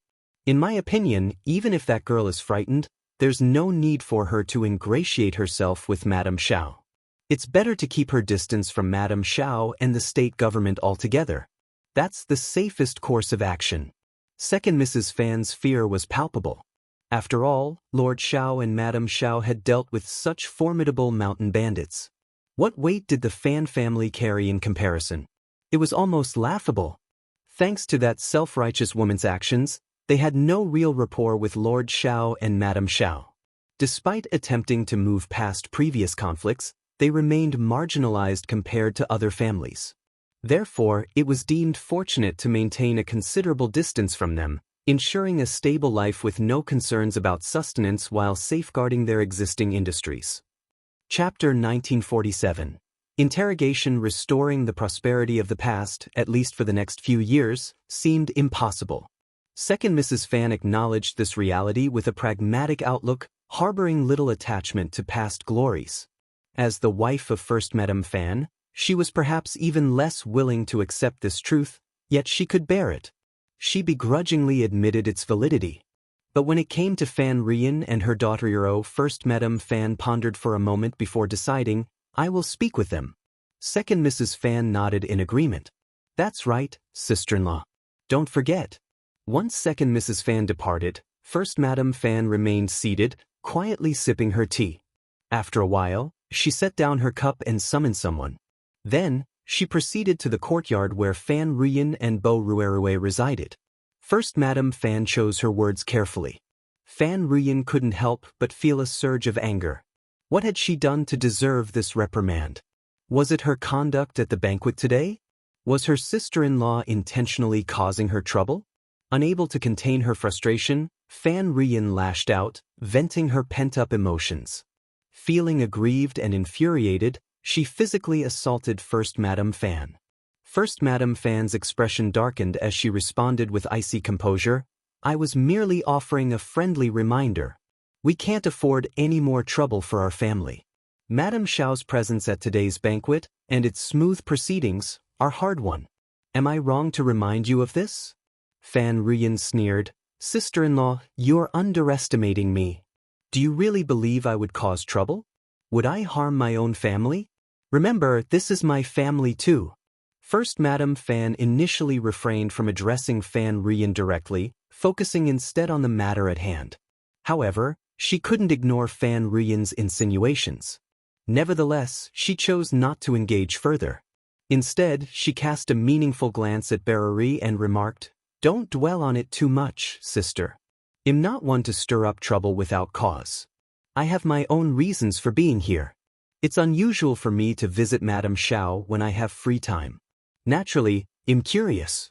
It's only natural for me to inquire more."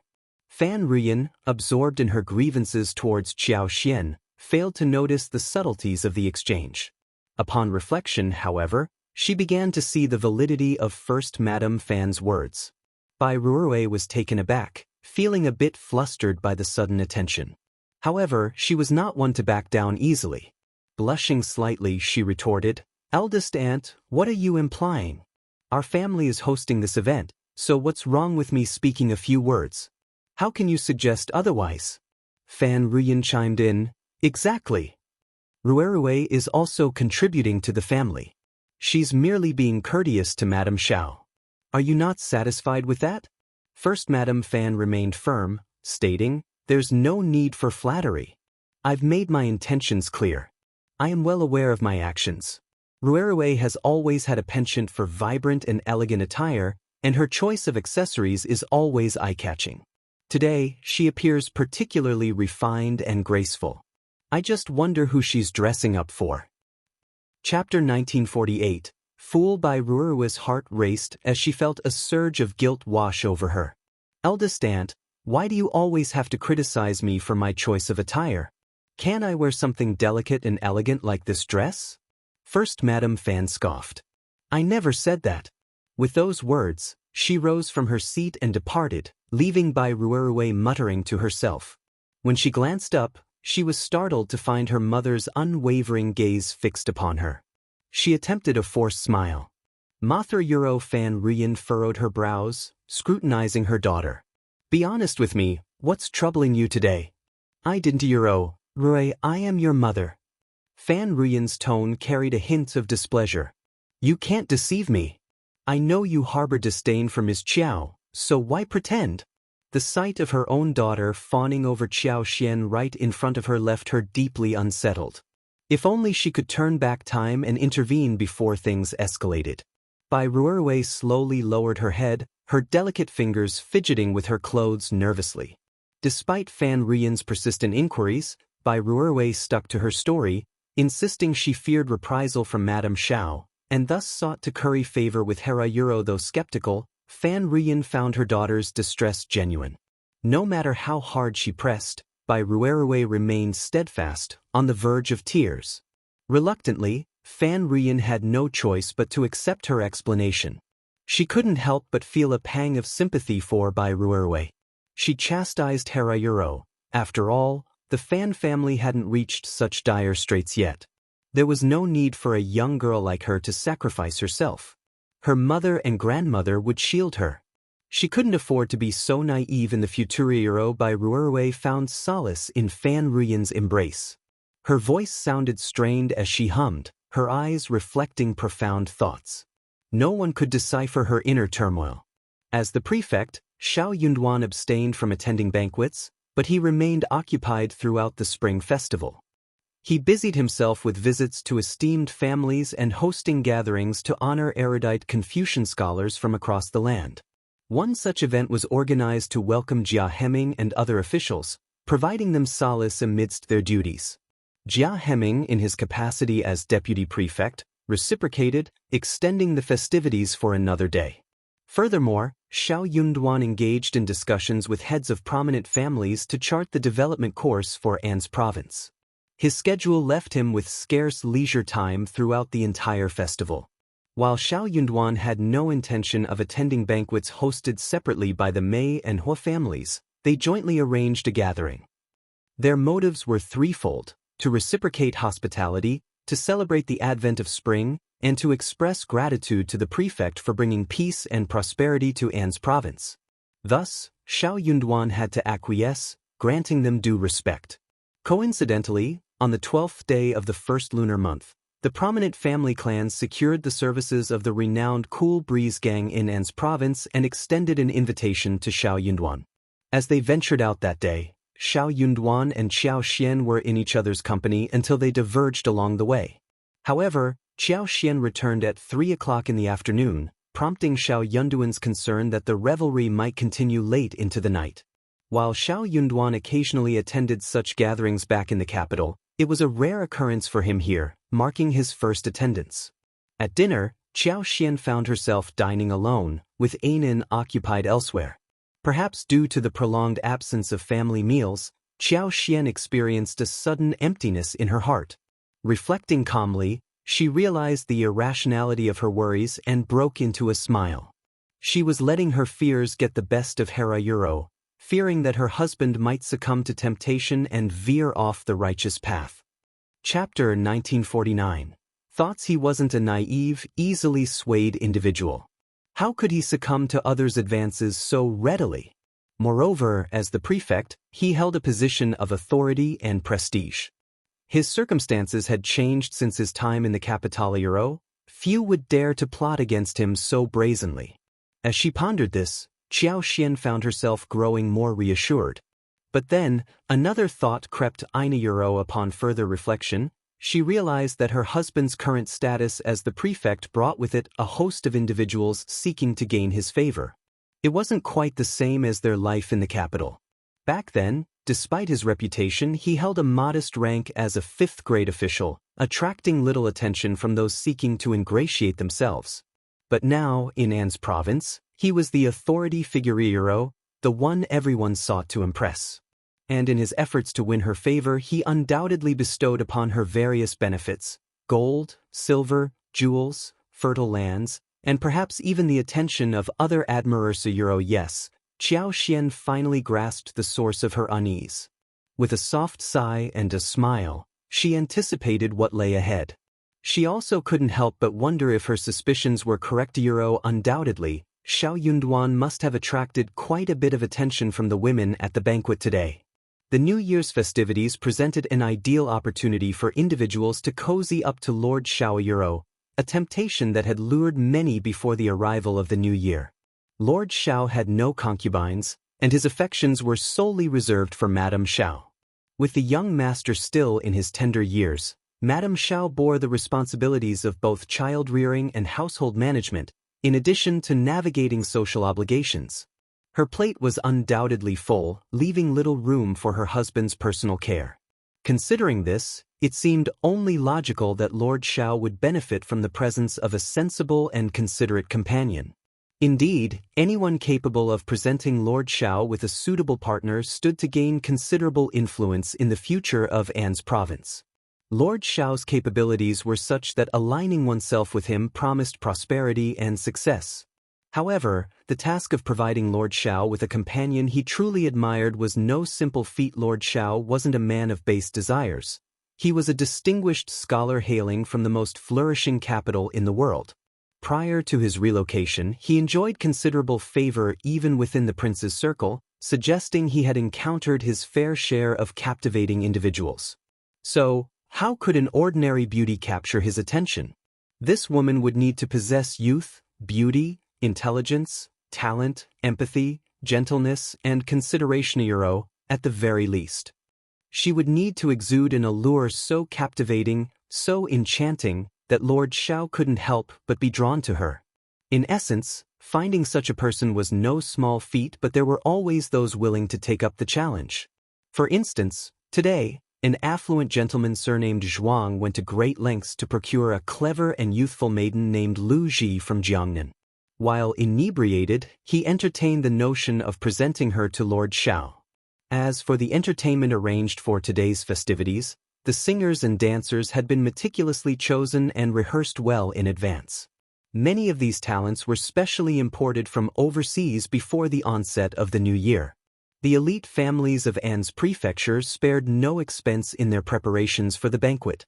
Commencing at noon, the banquet commenced with guests seated amidst the soft strains of music, engaging in jovial conversation and laughter. The ambience was vibrant and convivial.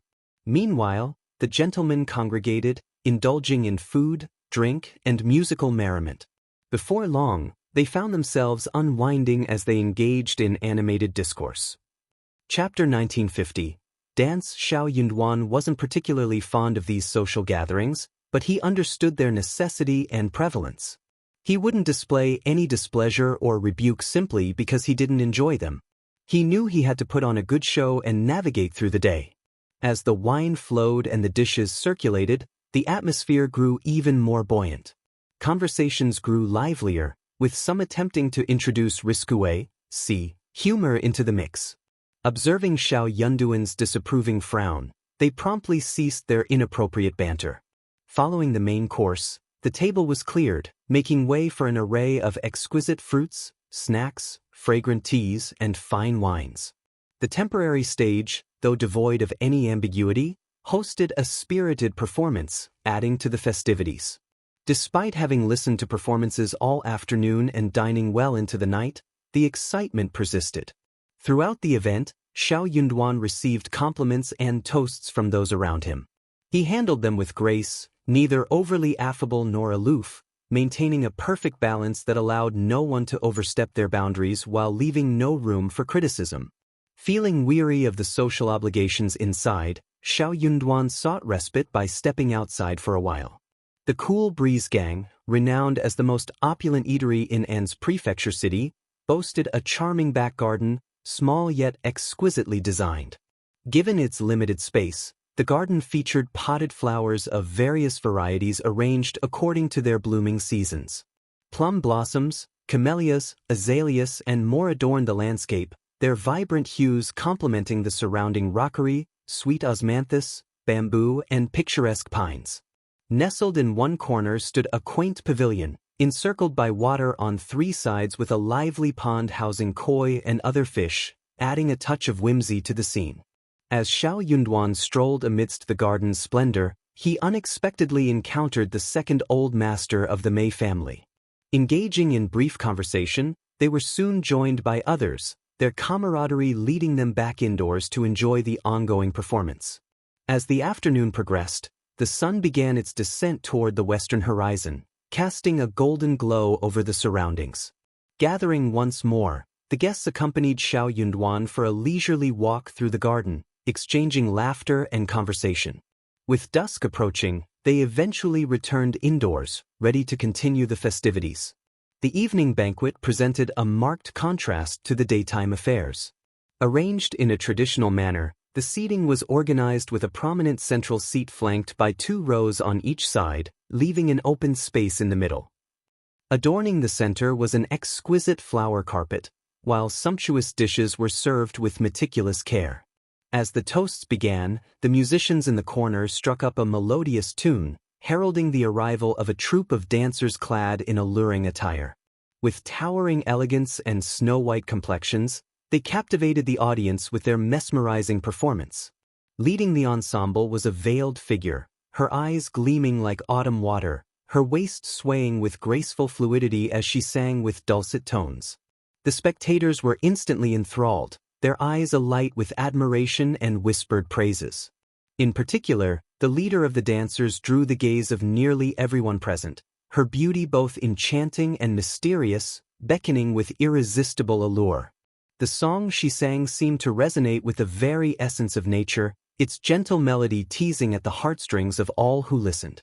Each verse seemed to caress the soul, leaving behind a lingering warmth and a tantalizing itch that could not be ignored. And yet, the veil shrouding her features only served to heighten the anticipation, fueling desires to unveil her true visage. As the final notes echoed through the hall, the audience erupted into thunderous applause and cheers, their fervor such that they wished to shower the beauty with silver and gold, if only to catch a glimpse of her unveiled face. Chapter 1951. Miss Lu Ji. Nevertheless, nobody was naive. They all understood that this exquisite beauty had been specifically arranged for Lord Xiao. They seized the opportunity to revel in the performance, shamelessly stealing more than a few glances. After today, they knew they wouldn't have the chance again. Such a captivating figure, alluring dance moves, enchanting eyes, and mellifluous voice truly epitomized supreme-grade beauty. Those who laid eyes on her couldn't help but feel their pulses quicken and their hearts stir. Lord Xiao was no exception. He was a man, after all. It was only natural for him to desire such a treasure that had practically been delivered to his doorstep. Considering it would come at no cost to him, why wouldn't he desire it? To pass up such a blessing would be sheer folly. Consequently, everyone assumed that this beauty belonged to Xiao Yunduan, and they lavished praise upon her accordingly. Absolutely stunning. Such a song belongs only in the Heavenciero. It's truly magnificent. And that Danciero, it's beyond compare. I've never witnessed anything like it before. A beauty capable of toppling Kingdomsero, such rarity. We owe it all to Lord Xiao. Indeed, it's all thanks to Lord Xiao. Without him, we wouldn't have had the pleasure of experiencing such a marvelous performance. That's right, Bureau Xiao Yunduan heard everything and frowned slightly. He took it as a joke and did not say anything more. Unexpectedly, when the dance ended and everyone applauded, old Master Zhuang said with a smile, "Miss Lu Ji's song and dance is really amazing. If it weren't for Lord Xiao, there wouldn't be peace in En's prefecture. It's all thanks to Lord Xiao that we can enjoy the song and dance banquet here in peace. We should thank Lord Xiao for his kindness. Miss Lu Ji, why don't you toast Lord Xiao on our behalf?" Everyone cheered loudly, clapping and laughing. Yes, that's how it should be. Yes, it's all thanks to Lord Xiao. Miss Lu Ji, please have a toast to Lord Xiao. A few more toasts. True. Miss Lu Ji still had not taken off her veil, but she smiled at Xiao Yunduan with a charming smile. She raised her hand and walked toward Xiao Yunduan with the small white jade wineglass in her hand. The cloud-like dress brought with it a faint, elegant fragrance, making one feel relaxed and happy. As the captivating fragrance wafted through the air, many couldn't resist leaning in to catch a whiff, though they made sure not to betray their inner desires too overtly, lest they reveal their less than admirable intentions. Seating herself gracefully beside Xiao Yunduan, Lu Ji extended her glass to him, taking the opportunity to draw closer. However, Xiao Yunduan deftly sidestepped her advance, gently pushing her back with a furrowed brow. "I've had my fill of wine today, so I'll pass. Instead, why don't you grace us with another performance, Miss Lu Ji? I'm sure everyone here would love to see it." Though Xiao Yunduan would have preferred to excuse himself from the situation, he recognized the importance of maintaining cordial relations with the influential families of En's prefecture for the region's development. Regardless of the intentions behind the offer of such a beauty, he couldn't bring himself to accept it. He wouldn't even entertain the idea of touching her. Unaware of her upbringing or background, he could only perceive her as tainted. Chapter 1952. Decline. Lu Ji was momentarily stunned, feeling a wave of unease wash over her as she persisted in clinging to Xiao Yunduan. Lord Yo, however, Xiao Yunduan swiftly evaded her, fixing her with a cold stare that seemed to erect an invisible barrier, freezing her in place, rendering her unable to move. Raising his hand with a feigned gentleness in his tone and expression, Xiao Yunduan delivered a chilling command. "Miss Lu Ji, please depart." Lu Ji stood frozen, unable to utter a word. The onlookers were equally taken aback. Many of the more observant individuals noted Xiao Yunduan's clear lack of interest in Miss Lu Ji. He hadn't even attempted to take advantage of the situation. They couldn't believe it. With Miss Lu Ji's undeniable allure, her figure, her charm, her alluring gaze, her melodic voice, surely she must be a beauty worthy of Lord Xiao's attention, given old Master Zhuang's boldness in offering her. If even Lord Xiao wasn't enticed by such a woman, then who else could possibly win his favor? Despite this, many remained hopeful, anticipating that old Master Zhuang's bold move might inspire others to vie for Lord Xiao's favor in the future, each seeking their own share of the spoils. For any man with means and status, the prospect of possessing numerous beauties was an enticing one. However, if Lord Xiao rejected such a supreme-grade woman, where could one possibly find a better match? Xiao Yunduan's decisive action shattered the illusions of many present.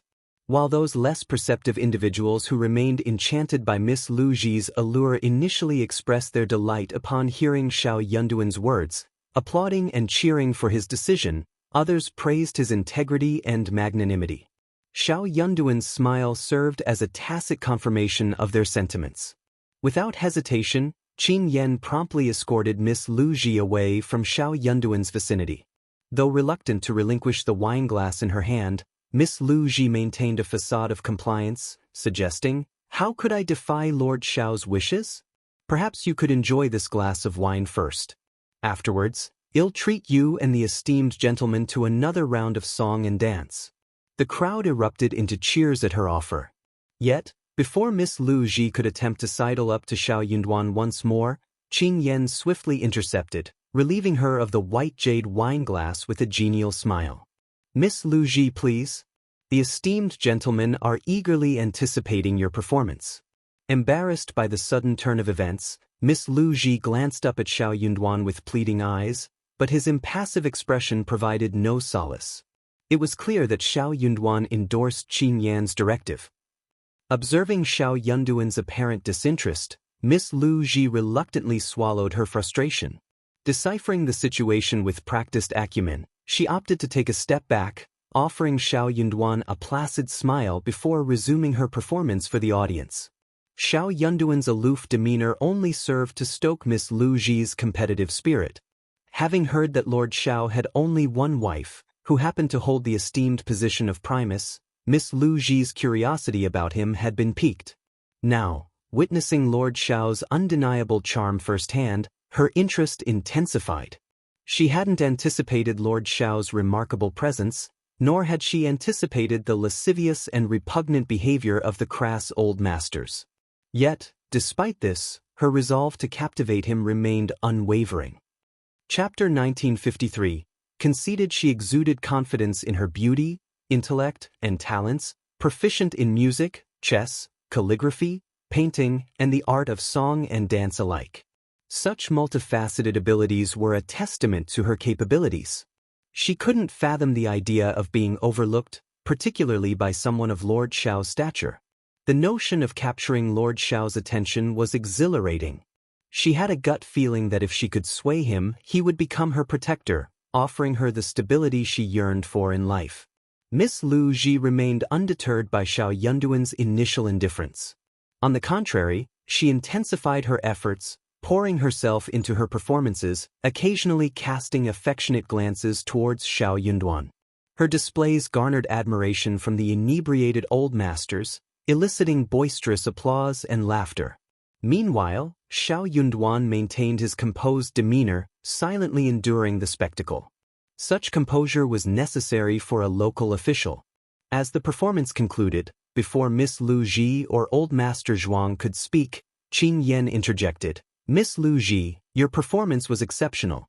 Lord Xiao wishes to reward you with 100 taels of silver. Please come forward to receive your well-deserved reward." Receiving 100 taels of silver was no trifling matter, yet Miss Lu Ji found herself grappling with the gravity of the situation. Wasn't this precisely what she had desired? "Thank you graciously for your generosity, Lord. Your esteemed regard overwhelms me. May I be permitted to remain and attend to your wine?" Lu Ji's voice was soft and reverent as she inclined her form towards Xiao Yunduan. Her slender frame exuded an air of graceful desperation, amplifying her plea. Her eyes, brimming with timid adoration, coupled with her tender tone, bespoke volumes of admiration. Such a display of charm would render any man vulnerable to her allure, imbuing him with a sense of pride and assurance. As the crowd erupted in cheers, laughter, and applause, Lu Ji's bashfulness swelled into fervent passion, propelling her towards Xiao Yunduan with a determined stride. "No need," Xiao Yunduan interjected calmly. "I am not accustomed to close company. Miss Lu Ji, if you're not fatigued, why not grace us with another song and dance? I believe everyone here enjoys your performance." Lu Ji's equilibrium wavered, nearly causing her to stumble. This was unexpected. After expending herself in 2 rigorous performances, she found herself slightly breathless and drenched in perspiration. How could she muster the strength for an encore? To falter now and risk humiliation before Himuro? How could she endure it? Old Master Zhuang appeared poised to interject, but a meaningful glance from First Old Master Mei prompted him to reconsider. Clearing his throat, Old Master Zhuang attempted to diffuse the tension. "Given Lord Xiao's preferences, Miss Lu Ji, perhaps it's best to graciously withdraw. There will be ample opportunities for performances in the future." Xiao Yunduan offered no rebuttal, seemingly disinclined to engage in debate. This wasn't the appropriate time for such discourse. As for whether Old Master Zhuang's remarks held any hidden implications, Xiao Yunduan remained indifferent. There was no need to read too deeply into it, as nobody held sway over him with mere words. Observing Xiao Yunduan's lack of objection, Lu Ji's enthusiasm surged. She offered another shy smile and a respectful bow before Xiao Yunduan, her gaze lingering momentarily before she gracefully took her leave. Perhaps Xiao Yunduan was simply uncomfortable with public displays of affection? Lu Ji had encountered such individuals before, so this behavior didn't strike her as unusual. With this thought in mind, Lu Ji's confidence swelled even further. Following Lu Ji's departure, the festivities continued with additional performances of song and dance. While these displays were commendable, showcasing a bevy of talented beauties, none quite matched the captivating allure of Lu Ji. Chapter 1954. Berating. With this incident unfolding, the atmosphere among the attendees grew noticeably strained. Approximately an hour later, Xiao Yunduan announced his intention to depart, prompting the guests to take their leave in succession. The Mei family and the Hua family bid farewell to Xiao Yunduan and politely declined any further invitations. It was widely speculated that the Mei and Hua families harbored plans to surprise Lord Xiao in private. Despite any envy or curiosity stirred among the other guests, none dared to vie with these esteemed families. Upon entering his carriage, Xiao Yunduan found an unfamiliar pair of master and servant awaiting him. The maid, in particular, possessed striking features: a sharp, oval face and delicate contours illuminated by the dim night. Her fair complexion accentuated her beauty, but it was her captivating eyes that truly commanded attention: mesmerizing, alluring, and flirtatious. For a moment, Xiao Yunduan found himself momentarily taken aback, as if encountering this woman for the first time. The woman suppressed a coy laugh behind her hand before speaking timidly. "My lord, I am Lu Ji. I hold you in great admiration and am willing to accompany and serve you. I offer myself as a humble servant and maid, with no regrets for the rest of my days. Please grant me this wish." Xiao Yunduan's expression darkened. Suddenly, it became clear why she seemed so familiar. "Get off here. Lord. Don't make me say it a second time. Not everyone can board my carriage if they want to. Who asked you to come up? How dare you? Lord, you're wise. I definitely didn't mean to offend you. You have already offended me." Xiao Yunduan said coldly. "You came up without my permission, that is an offense. Booed. If you refuse to disembark, shall I have someone assist you?" Xiao Yunduan's stern words jolted Lu Ji, leaving her no room for further argument. She timidly grasped the maid's hand and hastily exited the carriage. As Lu Ji vacated her seat, Xiao Yunduan cast a disapproving glance in her direction, his brow furrowing in displeasure. With a decisive pivot, he descended from the carriage and ordered Qin Yan to fetch a horse. Mounting swiftly, he rode off, trailed by Sun Bai and his retinue. Meanwhile, Qin Yan commandeered the vacated carriage, positioning himself at the edge with a disdainful snort aimed at Lu Ji, before instructing the coachman to proceed. Internally flustered, Lu Ji found herself at a loss for words, her thoughts swirling chaotically. The maid, bewildered by the unfolding events, voiced her confusion. "Miss, How could Lord Xiao treat you like this? You've done nothing but kinesiro. Enough, Lu Ji interjected, her embarrassment threatening to overwhelm her. She turned away, seeking solace in the presence of Old Master Zhuang. Old Master Zhuang, too, appeared taken aback and apprehensive. Could this incident incur Lord Xiao's ire? Regardless of his concerns, his only course of action was to escort Lu Ji back promptly and relay the events to the second Old Master of the Mei family with haste. Lu Ji's exceptional beauty made her a rare find indeed. Even with ample resources, locating her wouldn't have been a simple task. Upon hearing the report, second Old Master Mei offered little response, allowing Old Master Zhuang to depart without much ado. However, once alone, his countenance soured considerably. The discovery of this coveted beauty proved to be a disappointment to Euro. She seemed utterly ineffectual. Later that evening, the three brothers convened in the study, their minds burdened with worry. Third Old Master Mei was the first to voice his frustration. What is Lord Xiao's objective? If he shuns female company, does he not desire a spouse and heirs? Why shun the company of a suitable mate? What harm could it possibly bring? I find it utterly confounding. Chapter 1955. Fate's second Old Master Mei let out a heavy sigh. Nothing is guaranteed. I had hoped that Lu Ji could sway him, or at least earn us a favorable mention. It would have saved us a lot of trouble. Euro, sigh.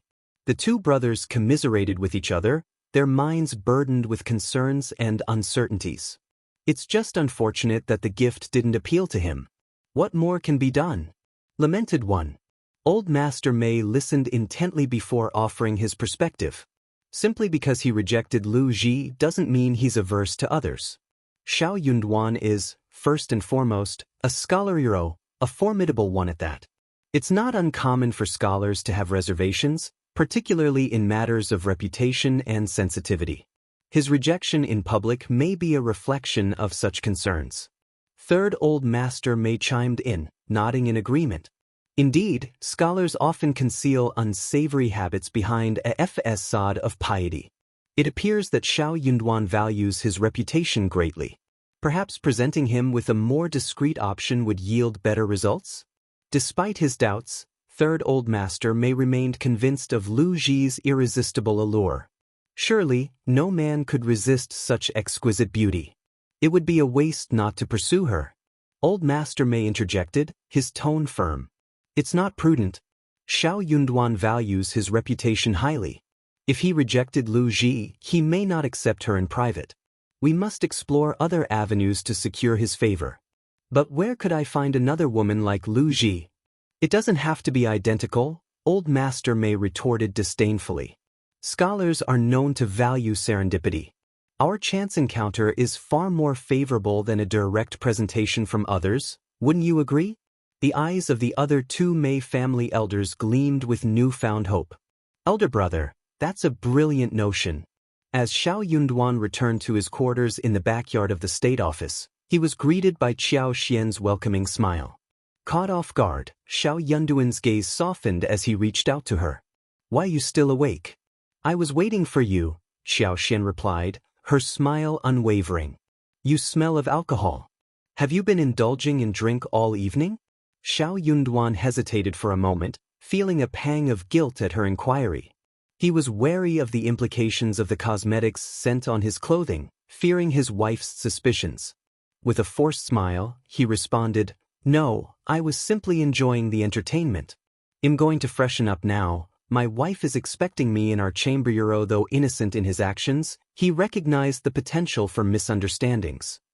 It was better to swiftly dispel any doubts to maintain domestic harmony.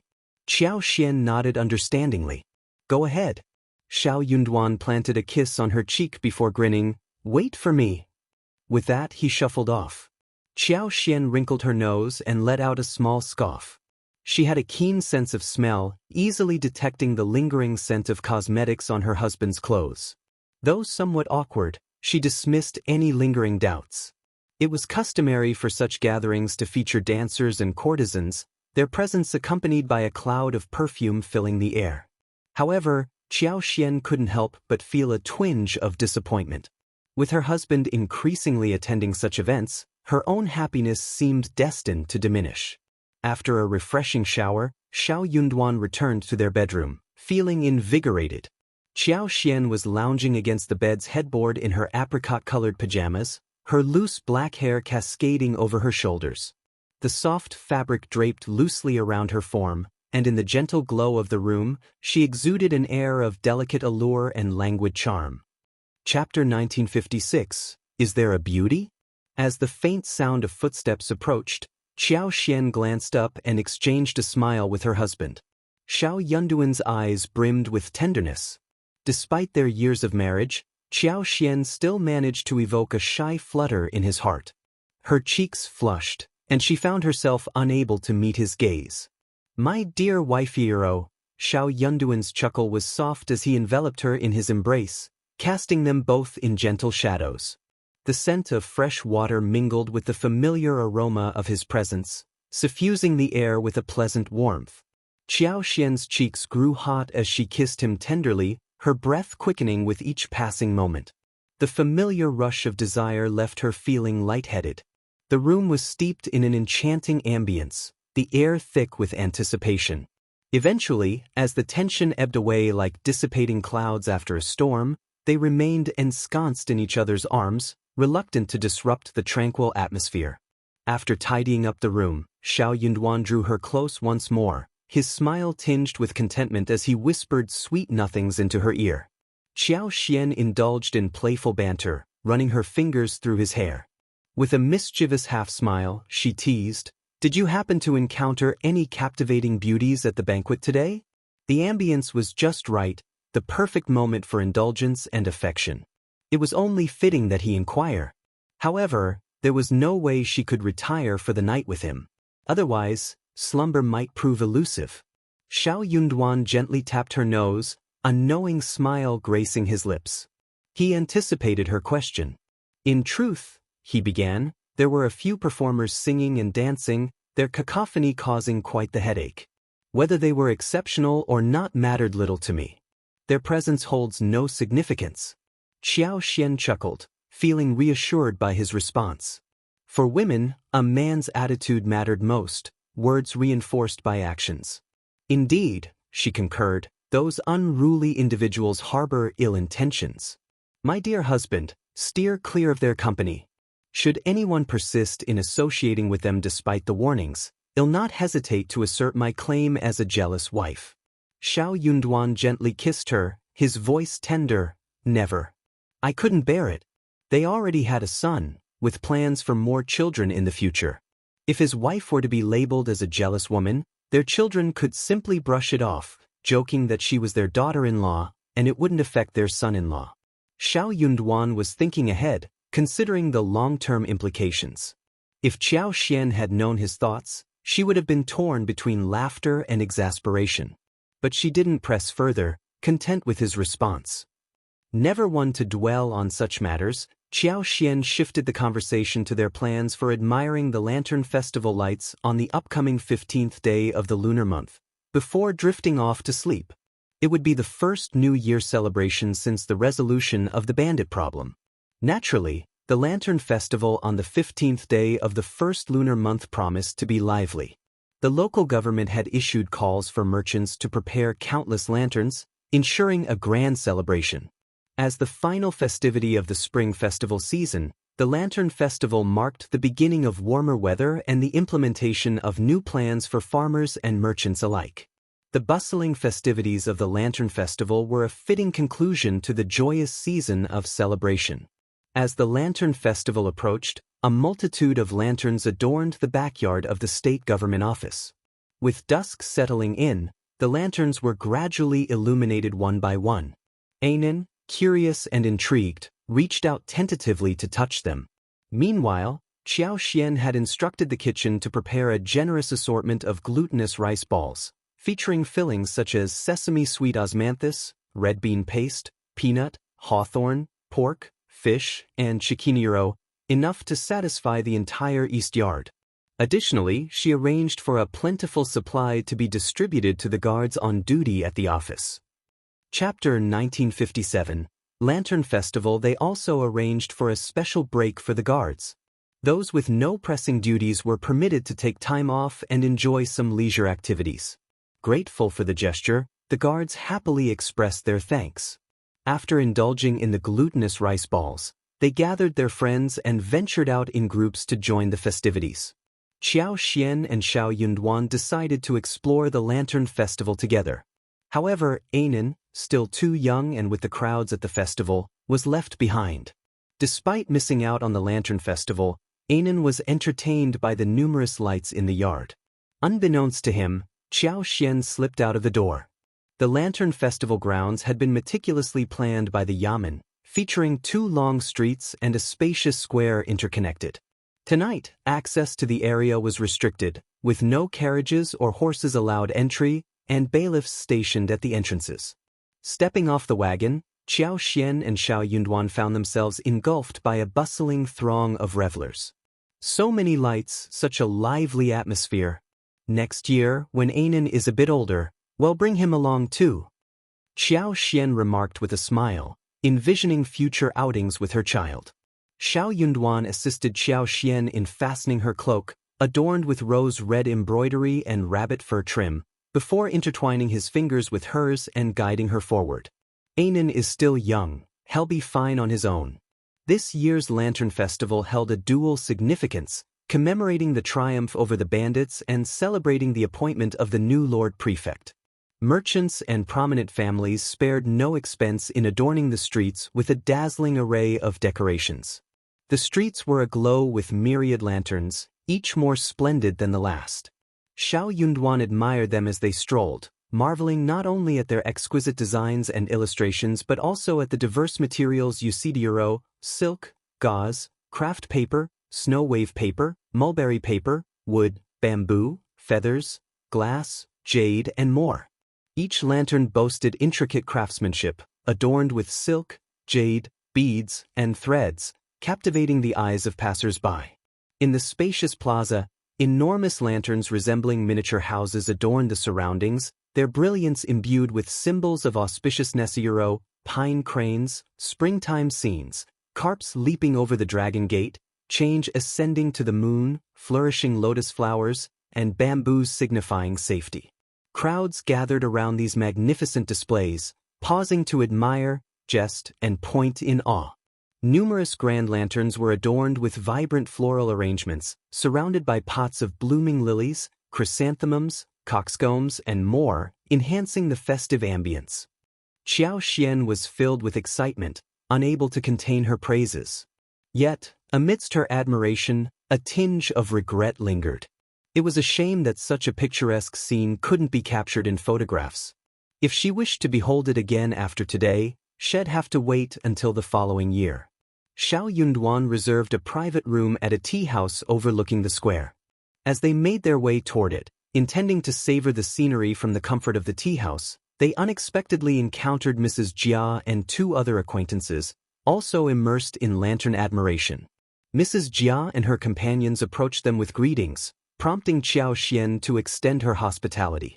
One of the ladies, Mrs. Lin, suggested they join her in the private room. Madame Jia and Mrs. Long chimed in, smiling warmly.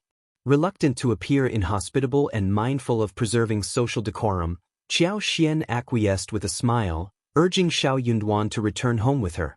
The 3 ladies were delighted by Xiao Xian's decision, bidding farewell to Xiao Yunduan politely before accompanying Xiao Xian to the tea house. Chapter 1958. Accident. Xiao Yunduan sighed helplessly, resigning himself to the situation.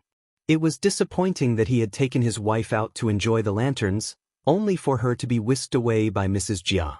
Thankfully, they had spent most of the evening shopping, otherwise his disappointment would have been even greater. With Xiao Xian now occupied, Xiao Yunduan found himself reluctant to venture to the tea house alone. Feeling somewhat foolish sitting by himself amidst the bustling crowd, he decided to head back the way they came. Considering the scale of the Lantern Festival, the government had undoubtedly made extensive preparations. Bailiffs were stationed strategically, and city gate patrols remained vigilant. Xiao Xian was accompanied by Li Xia, Li Qiu, Mian Mian, and Yi, while Xiao Yunduan had Sun Bai and his men ensuring his safety. However, Xiao Yunduan hadn't anticipated causing trouble while out shopping. As he navigated the bustling market, a sudden shove sent him off balance, causing him to collide with a woman. She let out a cry of surprise as the delicate glass lantern she held slipped from her grasp and shattered upon impact. Feeling somewhat embarrassed, Xiao Yunduan glanced around, grateful that his current disguise had kept his identity hidden. It wouldn't have looked good for the dignified lord of the prefect state to be seen causing such a mishap. Xiao Yunduan instructed Sun Bai, who was nearby, to handle the situation and compensate the girl for the broken lantern before leaving promptly. The girl's expression froze in disbelief. Lord Xiao hadn't even spared her a glance?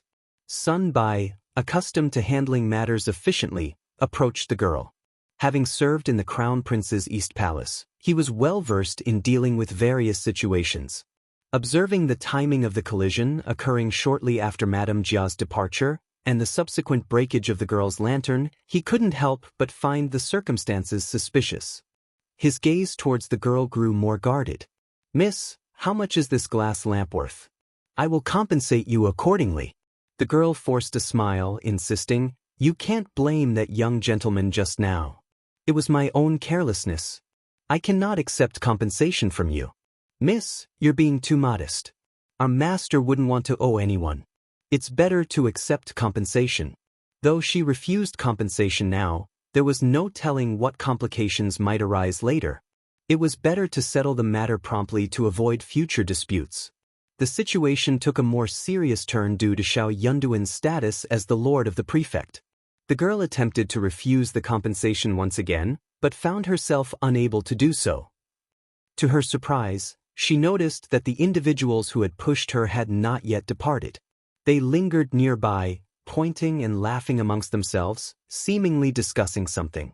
With a determined glare, the girl confronted them, angrily pointing them out. "You're the ones who pushed me just now, causing me to accidentally bump into that young gentleman and break the glass lamp.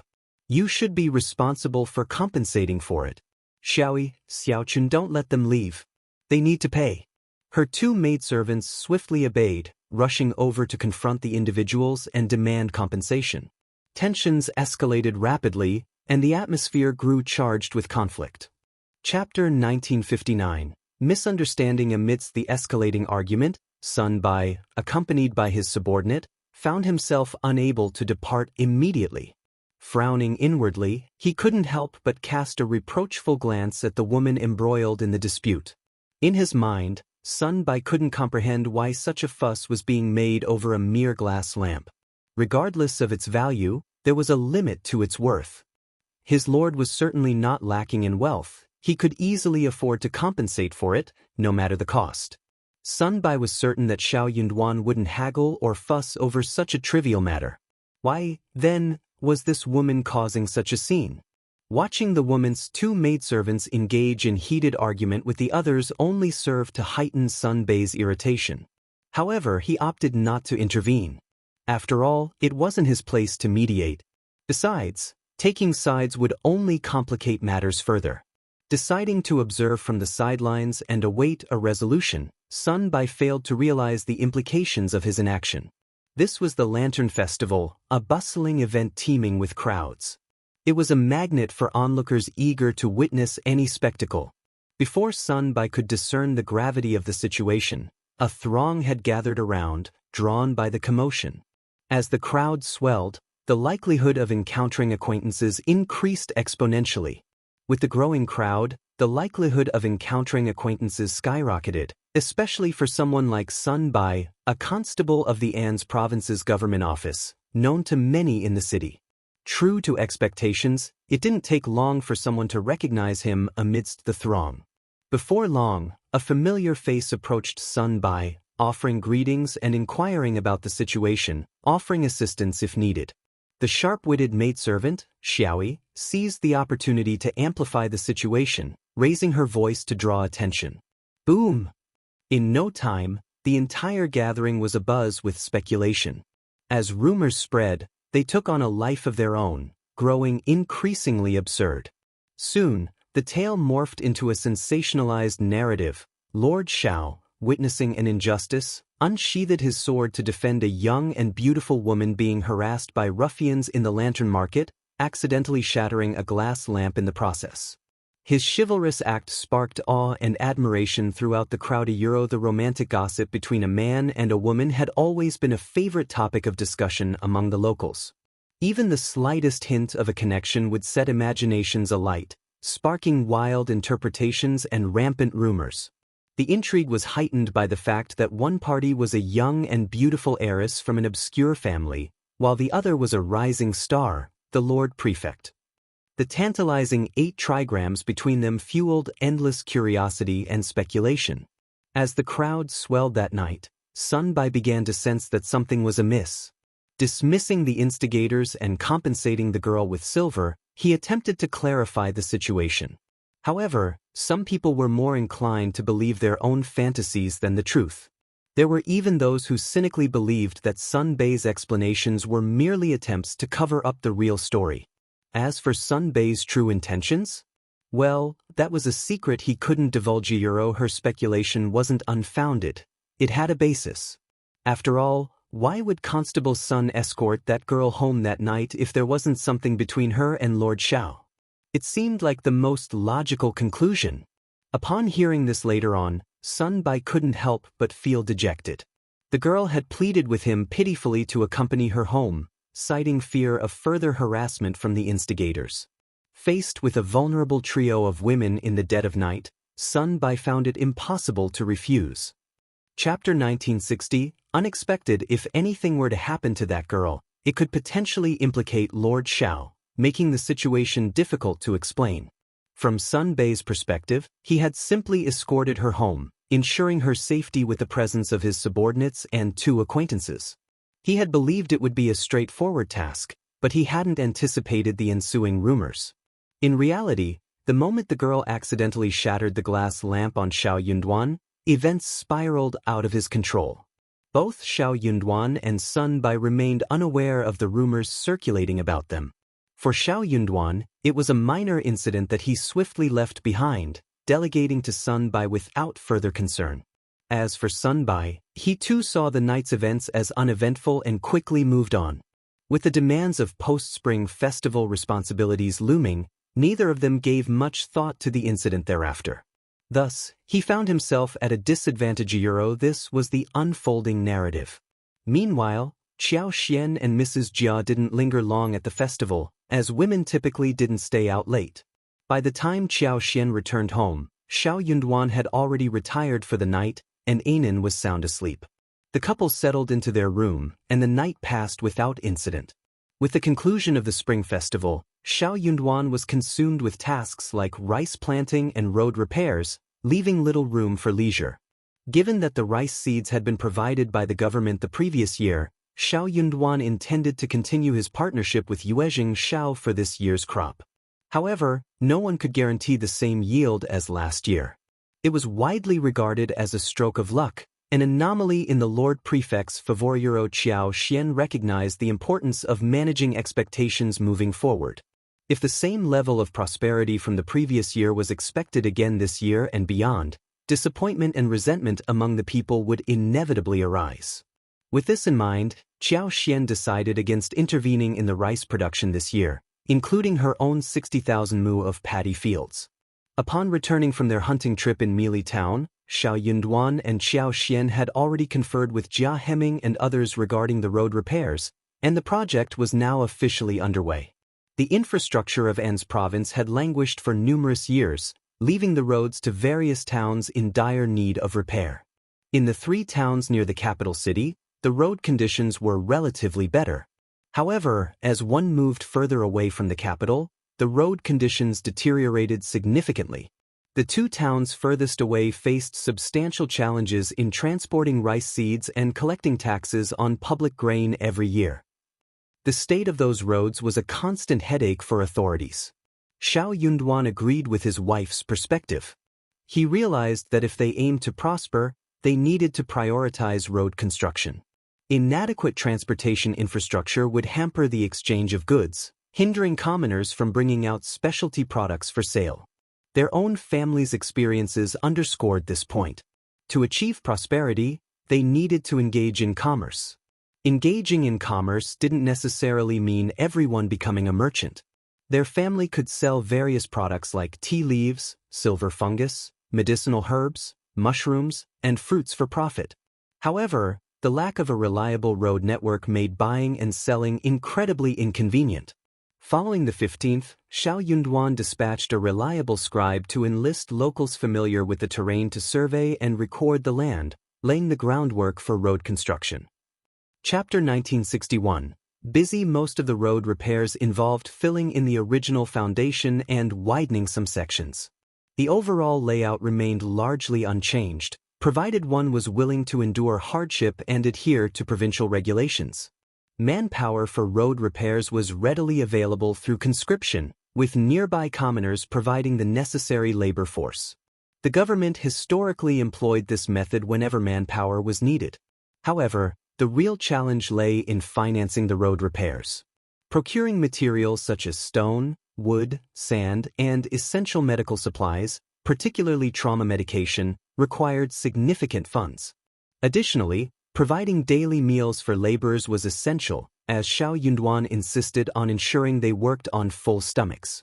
Laborers engaged in physical work typically consumed large quantities of food, often requiring 5 or 6 fist-sized steamed buns each or even more to feel satisfied. Meeting these financial demands posed a considerable obstacle. While the state office's finances had improved somewhat, they were not yet affluent enough to freely allocate funds for such projects. Furthermore, the road repairs presented an opportunity to solicit donations from wealthy families and businessmen who stood to benefit the most from the improved infrastructure. Xiao Yunduan had been actively engaged in negotiations for contributions in addition to his regular duties. Meanwhile, Xiao Xian was equally occupied with her own responsibilities. She had plans to cultivate a variety of herbs, star anise, peppers, and fruit trees in large quantities this year. Ensuring the success of these endeavors required careful planning and execution, leaving her with a full schedule each day. Despite their busy lives, the couple still found moments to express their affection for each other and spend quality time with Anan. Unbeknownst to them, rumors were circulating widely among the elite families, but they had yet to reach the general public. As days passed swiftly, 5 days had already slipped by unnoticed. 5 days was enough to confirm the rumors in the public's heart. Xiao Yunduan and Xiao Xian did not come out to refute the rumors, and even those who did not believe it at first started to believe it. If Xiao Yunduan had taken action when the rumors first began to circulate, perhaps he wouldn't be so frustrated now. On this particular day, Mrs. Jia approached Xiao Xian with a hesitant demeanor, as if she had something to discuss. When Xiao Xian inquired with a friendly smile, Mrs. Jia hesitantly brought up the rumor she had heard. "I've heard a rumor that Lord Xiao has set his sights on the third daughter of the Lu family and intends to take her as his concubine," Mrs. Jia murmured. "They say the third daughter of the Lu family is gentle and kind-hearted, not one to stir up trouble. But with the Mei family's influence, Lord Xiao wouldn't dare disrespect his wife, would he?" Xiao Xian was taken aback, her mind reeling with disbelief. The third daughter of the Lu family? How is she connected to the Mei family? And my husband, liking her? Where on earth did you hear such nonsense? Xiao Xian found the idea preposterous. While it was true that wealth could sometimes change a person, there had to be some indication, some shift in behavior. Yet, for the past few days, her husband had been affectionate and attentive, showering her with affection. They had made plans to spend quality time together, enjoying leisurely outings with Anan and even discussing future trips to Liuhe Manor for hunting and exploration. Chapter 1962. Ridiculous. Why would Xiao Yunduan suddenly fall for the third daughter of the Lu family? After all, Xiao Yunduan was just a prefect in a remote area, recently emerging from a perilous situation. He hadn't even reached a high rank yet, and their good days were just beginning. It seemed absurd for him to act so arrogantly. Mrs. Jia was equally surprised by Xiao Xian's reaction. "Madam Xiao, are you serious? Don't you know?" Xiao Xian couldn't help but chuckle. "If I didn't know my husband so well, I might have fallen for it too. It's clearly just baseless gossip. What a ridiculous notion." But her amusement quickly turned to anger. Who spread such malicious rumors? If I find out, they'll regret it. She couldn't fathom the malicious intent behind spreading such falsehoods. Boudreaux, Mrs. Jia faltered, looking perplexed. This news has been circulating for days. I heard that Lord Xiao rescued a damsel in distress during the Lantern Festival. Sensing that something was amiss, Xiao Xian pressed Mrs. Jia for more information. True to her character, Mrs. Jia divulged all she knew, unwilling to hide anything from Xiao Xian.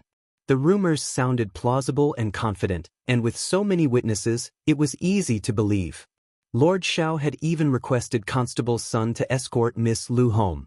The fact that Lord Xiao didn't refute the rumors only fueled their spread. Mrs. Jia couldn't help but sympathize with Xiao Xian when she saw the distress in her eyes. Dealing with such widespread rumors would undoubtedly be challenging. She feared that Madame Xiao might eventually have to acquiesce to Lord Xiao taking Miss Lu as a concubine. If not, regardless of the justification Lord Xiao provided for rejecting her, he would be seen as a heartless villain. Fortunately, third Miss Lu was the daughter of a concubine, and even the niece of the Mei family's first madam couldn't exert much influence. Xiao Xian quickly grasped the situation. Her husband had been framed. It was possible that the Mei family and the Lu family were behind this scheme. However, neither Sun Bai nor her husband seemed to take the matter seriously. They had been preoccupied with other tasks in recent days, and even Songshi and the others were busy. Consequently, while there was likely an uproar outside, their lack of response might be interpreted as either tacit approval or guilt. This was becoming quite troublesome. Although she was only a concubine's daughter, she still had a reputation to uphold. If the situation didn't resolve favorably, it could tarnish her reputation irreparably. This could even force a fabricated relationship to become a reality. Those schemers. Xiao Xian seethed with anger. Mrs. Jia took her leave soon after. The moment she departed, Xiao Xian instructed Mian Mian and Yi to gather information. In truth, if they didn't gather information, they wouldn't know the extent of the situation. However, if they did, the need to ask would be unnecessary. Xiao Xian summoned Xiao Yunduan back. Xiao Yunduan was utterly perplexed, even more so than Xiao Xian. Initially, he had no clue what Xiao Xian was talking about. This only added to the confusion. Who was this third daughter of the Lu family? He didn't know her, nor did he owe her anything. Regarding the incident at the Lantern Festival, it was true that someone had accidentally bumped into him. As the prefect of the state, he had to compensate, regardless of whether he was at fault. Little did he expect it would escalate into such a mess. Xiao Yunduan grew frustrated. What is the Mei family plotting? Xiao Xian couldn't help but feel a twinge of jealousy. Now they all think that my husband is so lonely without anyone to look after him, so he should be showing concern for her. Chapter 1963. Anger. Hadn't it always been like this since ancient times? Officials and merchants colluded. No, they cooperated. One party provided backing, while the other received monetary rewards. The Mei family might not have been the only ones contemplating such actions. It was just that the Mei family had acted first. After all, she was merely a concubine's daughter. So what if the process lacked glory? She was just €30, a concubine's daughter. Regardless of a merchant's power, they remained a merchant. Offering the daughter of a concubine to an official as a concubine, particularly to a young and promising official with a bright future, wouldn't bring shame to their family. Rather, it would be seen as an honor. Furthermore, it could yield benefits in the future. In any case, the Lu family wouldn't come out at a loss. They must have presented their proposal to Xiao Yunduan, who turned them down. That was why Xiao Xian felt reassured. Now wasn't the time for jealousy. Xiao Xian merely voiced his grievances. The primary concern was how to address this issue. As a local powerhouse, the Mei family wielded significant control over public sentiment. They adeptly manipulated and stoked the flames to ensure events unfolded seemingly naturally, detached from their involvement. 5 days had passed since the incident, and Xiao Yunduan and Xiao Xian had missed the prime window for investigation and clarification. Even the rowdy individuals implicated in the night's events likely found themselves swiftly dealt with by the Mei family and relocated. With little recourse, Xiao Yunduan felt a deep sense of frustration. His sole solace lay in the fact that his wife remained understanding and refrained from causing a scene, sparing him further trouble. Expressing his discontent with both the Mei and Lu families, Xiao Yunduan sought to reassure Xiaoxian. He vowed to resolve the issue and adamantly declared his refusal to marry the third daughter of the Lu family. Come what may in the court of public opinion, he was determined to dispel these rumors. Even if faced with criticism for not initially addressing the rumors, Xiao Yunduan felt compelled to set the record straight. Upon learning of the situation that day, he resolved not to let the rumors persist unchecked. Without delay, that very afternoon, Xiao Yunduan refuted the rumors and provided a full account of the events from that fateful night. Simultaneously, he steered and managed public opinion. As the prefect lord, honesty was his cornerstone. There was no need for deceit. If he truly harbored affection for Miss Lu, who happened to be a concubine's daughter, he believed that his sincerity alone would suffice to persuade the Lu family to consent to her joining him. There was no need for him to resort to rumors tantamount to coercion. Hence, this rumor was undoubtedly unfounded and certainly not of his making. His prior silence stemmed from his preoccupation with agricultural matters and road maintenance, leaving him oblivious to external affairs. Similarly, his wife, engrossed in farming, paid little heed to external happenings. The unfolding of events caught him off guard, and he acknowledged his fault in inadvertently implicating the innocent Miss Lu. He came forth to testify to Miss Lu's innocence and expressed his remorse, vowing to compensate the Lu family accordingly. Should the Lu family stipulate any condition, barring illegal or unethical demands, he pledged to fulfill them to the best of his ability. This assurance carried weight, for he held the esteemed position of prefect lord of An's prefecture city.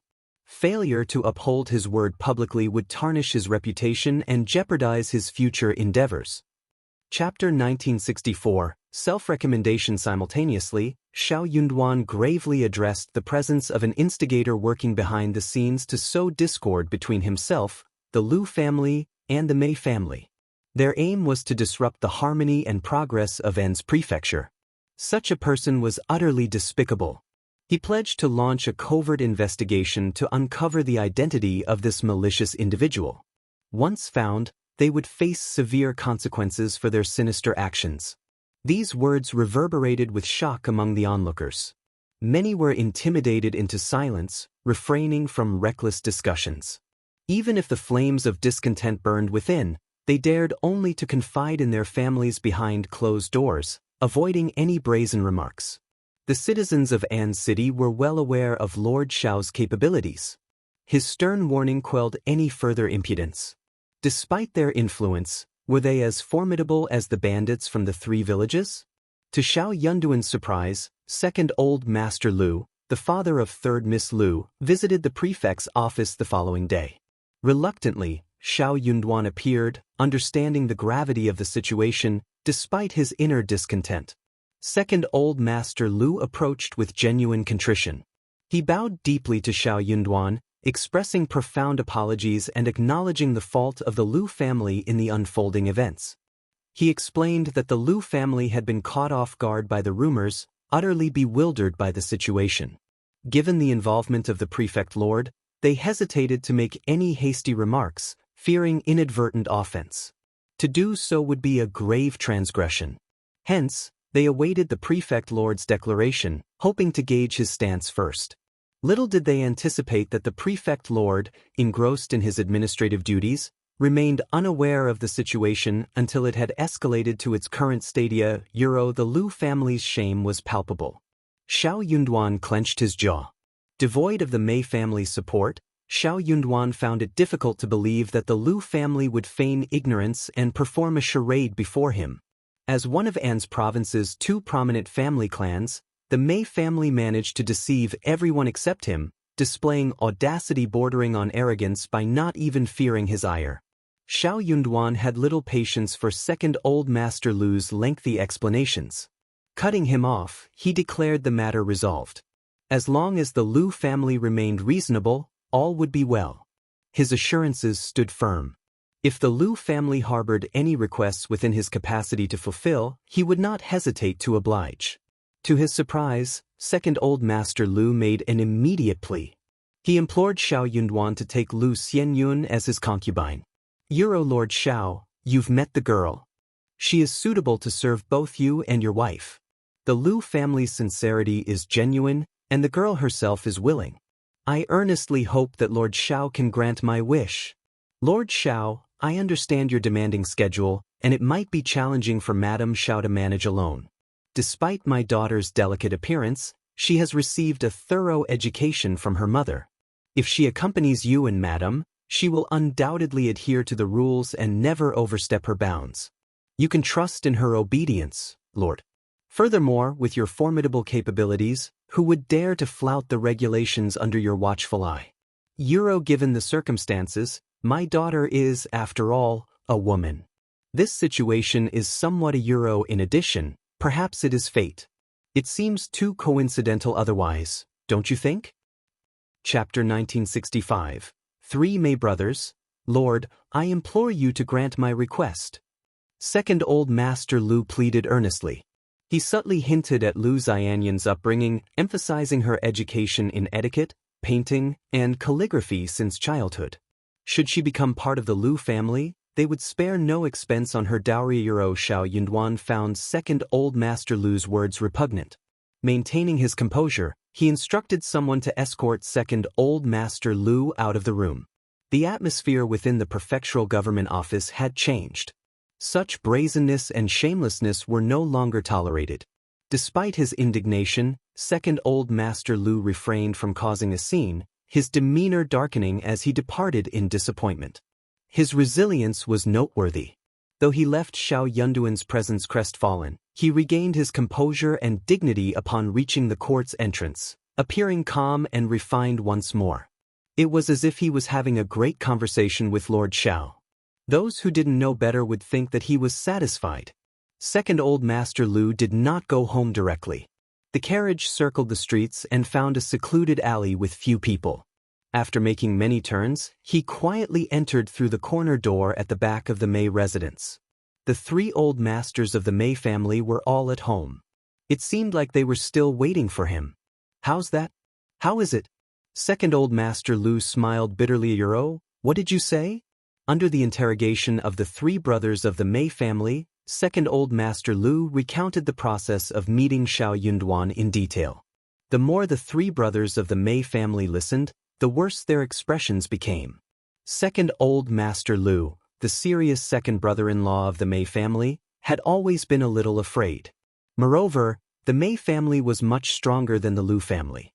Seeing this scene, they could not help but feel anxious and puzzled. However, he did not dare to say anything, let alone ask. Lord Xiao doesn't like anything. What does he want? You want someone like Madame Xiao, right? But I don't think that Madame Xiao is anything good. What do we do now? The 3 brothers of the Mei family were extremely depressed. Second Old Master Lu observed the exchange, attempting a smile as he spoke. Perhaps it's best to put this matter behind us. With Lord Xiao's clarification, I doubt anyone will dare to speak out. Besides, there's talk of compensation. What do you understand? Third Old Master Mei interjected furiously. Clarification? Who needed clarification when they were eager for the rumors to gain traction? And compensation? What good would it do? It wasn't that they doubted Xiao Yunduan's sincerity, but they knew it wasn't what they desired. Second Old Master Lu remained silent, inwardly lamenting. Even before the Fan family's demise, the Mei family stood at the forefront of the 3 prominent families in An's prefecture city. Their prosperity in recent years had made them a towering presence akin to the sun in the sky. What cause did they have for fear? For Xiao Yunduan to effectively govern An's prefecture and foster economic growth, he relied on the support of these prominent families. With the Fan family already eliminated, if Xiao Yunduan were to unjustly harm the Mei family, wouldn't he worry about the repercussions from other influential families? If the region were to destabilize, he, as the governing official, could forget about maintaining stability. Surely he wasn't so foolish? He struggled to comprehend their intentions. Chapter 1966. One direct strike. First Master Mei asked Second Old Master Lu to go back first. The moment he left, the three old masters of the Mei family became even more frustrated. Elder brother, I feel uneasy. It won't be good if this matter isn't resolved. Lord Xiao is so difficult to deal with. Elder brother, what should we do? Alas! Old Master Mei also felt unprecedented frustration. Lord Xiao wasn't motivated by wealth or enticed by beauty, and his family couldn't offer him power. It seemed he lacked any other interests. Even if he did have hobbies, his family likely couldn't provide anything to captivate him. With his abundant wealth, wouldn't he simply procure whatever he desired? Consider his swift acquisition of the vast land around Liuhe Fort, not to mention the 60,000 mu of fertile land and numerous shops formerly belonging to the Fan family. He made these purchases without hesitation. Not to mention, the state government still owed their family over 100,000 taels of silver. Even if they resorted to force, they wouldn't stand a chance against him. It was like facing an impregnable fortress. What could they possibly do against such a formidable opponent? After a pause, Old Master Mei spoke slowly. Do you think Lord Xiao suspects our involvement in the Lu family's affair? Third Old Master Mei, never one for subtlety, blurted out, of course he might. Otherwise, why would the Lu family dare to act? Old Master Mei sneered. Indeed. If that's the case, since we've already incurred his displeasure, why not go all the way? Their family didn't necessarily need to be on good terms with Lord Xiao. They simply needed to remain indispensable. Whether the relationship between the Mei and Lu families was coerced or genuinely harmonious mattered little. Thus, when Xiao Yunduan refuted the rumors and silence prevailed, Second Ms. Lu accompanied Lu Xianyun to the state office the day after Second Old Master Lu's visit. They requested to see Qiao Xian. Qiao Xian had just briefed Mian Mian, Songshi, and Lu Fu on the impending arrival of the first batch of pepper and fruit trees, instructing them to prepare for planting. She also outlined plans for decorating the mansion at Liuhe Manor. Upon hearing of Second Ms. Lu's arrival, she adjusted her attire with a smirk. The antics of the Lu family were rather amusing. Hadn't her husband already made himself abundantly clear? As the lord of the prefect, was there any need for him to deceive? Naturally, the reputation of this young lady from the Lu family remained untarnished. They came yesterday and came today. They were so insensible. Did they really want to marry and not become enemies? Greetings, Madame Xiao. Greetings, Madame Xiao. Second Ms. Lu led Lu Xianyun and her attendants, who knelt upon arrival. Lu Xianyun introduced herself, prompting Qiao Xian to cast another glance at her. With a smile, Qiao Xian invited them to sit and ordered tea. Second Ms. Lu, what brings you here? As soon as Second Ms. Lu settled, she rose again, prompting Lu Xianyun to follow suit. Madame Xiao, I implore your mercy. I come to plead on behalf of someone.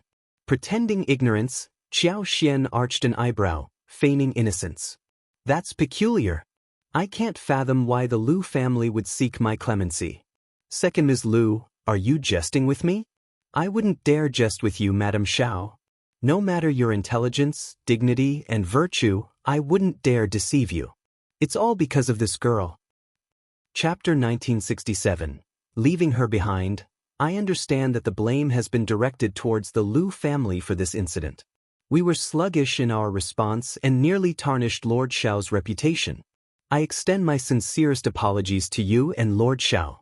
Qiao Xian didn't concern herself with whether this was a retreat or not. An apology was forthcoming, and she accepted it. It's true that the Lu family's reaction to this matter was delayed. Our lord is occupied and genuinely unaware of these rumors. Likewise, I was unaware. Had I known, I would have promptly stepped in to address the falsehoods. Why didn't you dispatch someone to inform us sooner? Allowing these rumors to fester and tarnish your daughter's reputation is quite lamentable. Second Ms. Lu was taken aback. Yes, Madame Xiao, you're correct. Qiao Xian continued. So, your purpose in coming here is to apologize for this? That's unnecessary. Our lord has already quashed the rumors, and he's not one to hold grudges. Once the misunderstanding is cleared, he won't hold you accountable. Second Ms. Lu remained speechless. Qiao Xian had conveyed her message. However, recalling her eldest sister-in-law's counsel, Qiao Xian realized there was more she needed to address, despite having said quite a bit already. However, second Ms. Lu didn't dare to say any nice words or play any tricks.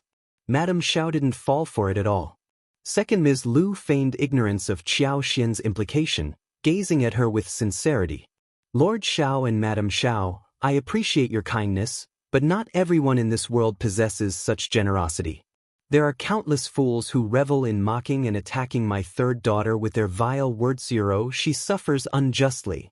Madame Xiao, today I come to plead, despite the discomfort it brings me, to beseech you to allow the three of us to remain. We have been educated in etiquette and manners since childhood through women's ring and women's training. We are well behaved and modest. We can assist you in shouldering your burdens. Rest assured, Madame Xiao, upon entering your household, she will dutifully obey your instructions and defer to your authority. She will seek your guidance in all matters and never act against your wishes. I implore you, Madame Xiao, to grant her a place to reside and silence those who gossip. I beg of you to show compassion. Lu Xianyan cast a pitiful glance at Xiao Xian before humbly lowering her head and kneeling silently, displaying her submission. Xiao Xian remained silent. Second Ms. Lu persisted, Madame Xiao, forgive me for overstepping my bounds. Lord Xiao is young, talented, and destined for greatness. He may one day ascend to high office. Currently, he lacks a companion, but in the future he will possess wealth and influence beyond your capacity to manage alone. Rather than risk him forming ties with individuals ignorant of his background and beyond your control, it's prudent to plan ahead. I cannot promise much, but I assure you that my third daughter will be faithful and obedient to you. You need only guide her, and the Lu family will not intervene. Chapter 1968. Personally send it back. If you doubt our sincerity, I'm willing to swear an oath written and witnessed. I can even have our third miss swear to it. We're earnest in our request, Madame Xiao. Please grant it. Xiao Xian couldn't help but feel perplexed. Why was the Mei family so insistent? Did they possess such discerning taste? Were they so confident in her husband's future success that they felt compelled to issue an early warning? Well, address the future when it arrives.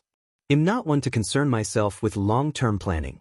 After all, circumstances can change unexpectedly, can't they? No plan, no matter how meticulous, can guarantee a smooth journey ahead. I'm rather obstinate and inclined to disregard advice. Second Ms. Lu, there's no need for further discussion. Let's conclude this matter here. If there's nothing else, Second Ms. Lu, kindly escort Third Miss Lu back. Madame Xiaoiro, Li Qiao, see our guests off. Yes, Second Ms. Lu, this way please. Li Xia and Li Qiao, irked by Second Ms. Lu's persistence, hastened to usher her out. With no alternative, Second Ms. Lu rose and departed.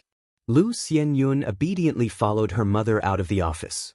However, just as they were about to depart the back office, Second Ms. Lu claimed she had dropped her handkerchief and instructed Lu Xianyun to retrieve it for her. Lu Xianyun dutifully turned back to search, only to find herself abandoned as Second Ms. Lu departed with the maidservants. Meanwhile, Lu Xianyun, fulfilling her filial duty, eventually located a handkerchief for her birth mother. However, she was not inside the office. Rather, she knelt before the east gate of the state government office. Passers-by couldn't help but crane their necks, murmuring in hushed tones and speculating about the situation. Xiao Xian swiftly caught wind of the situation, her expression darkening. Li Xia and the others were taken aback. Has the Lu family lost their minds? How audacious! Madam, what shall we do now? We cannot allow Third Miss Lu to kneel there indefinitely. Indeed, it's improper for others to witness this. Those unaware may assume our household mistreats her. This person naturally could not stay there, nor could he be called in. Lu Xianyun was alone. If she was asked to enter the east courtyard now, it would be hard to explain. Li Xia and the others were right. The Lu family was extraordinarily bold.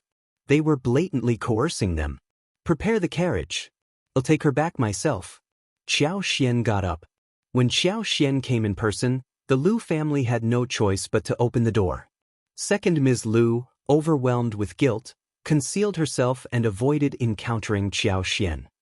Unperturbed, Xiao Xian escorted Lu Xianyun back to First Madame Lu, explaining with a smile, I engaged in a brief conversation with Third Miss Lu, which delayed her return. As I happened to be leaving, I took the opportunity to accompany her back.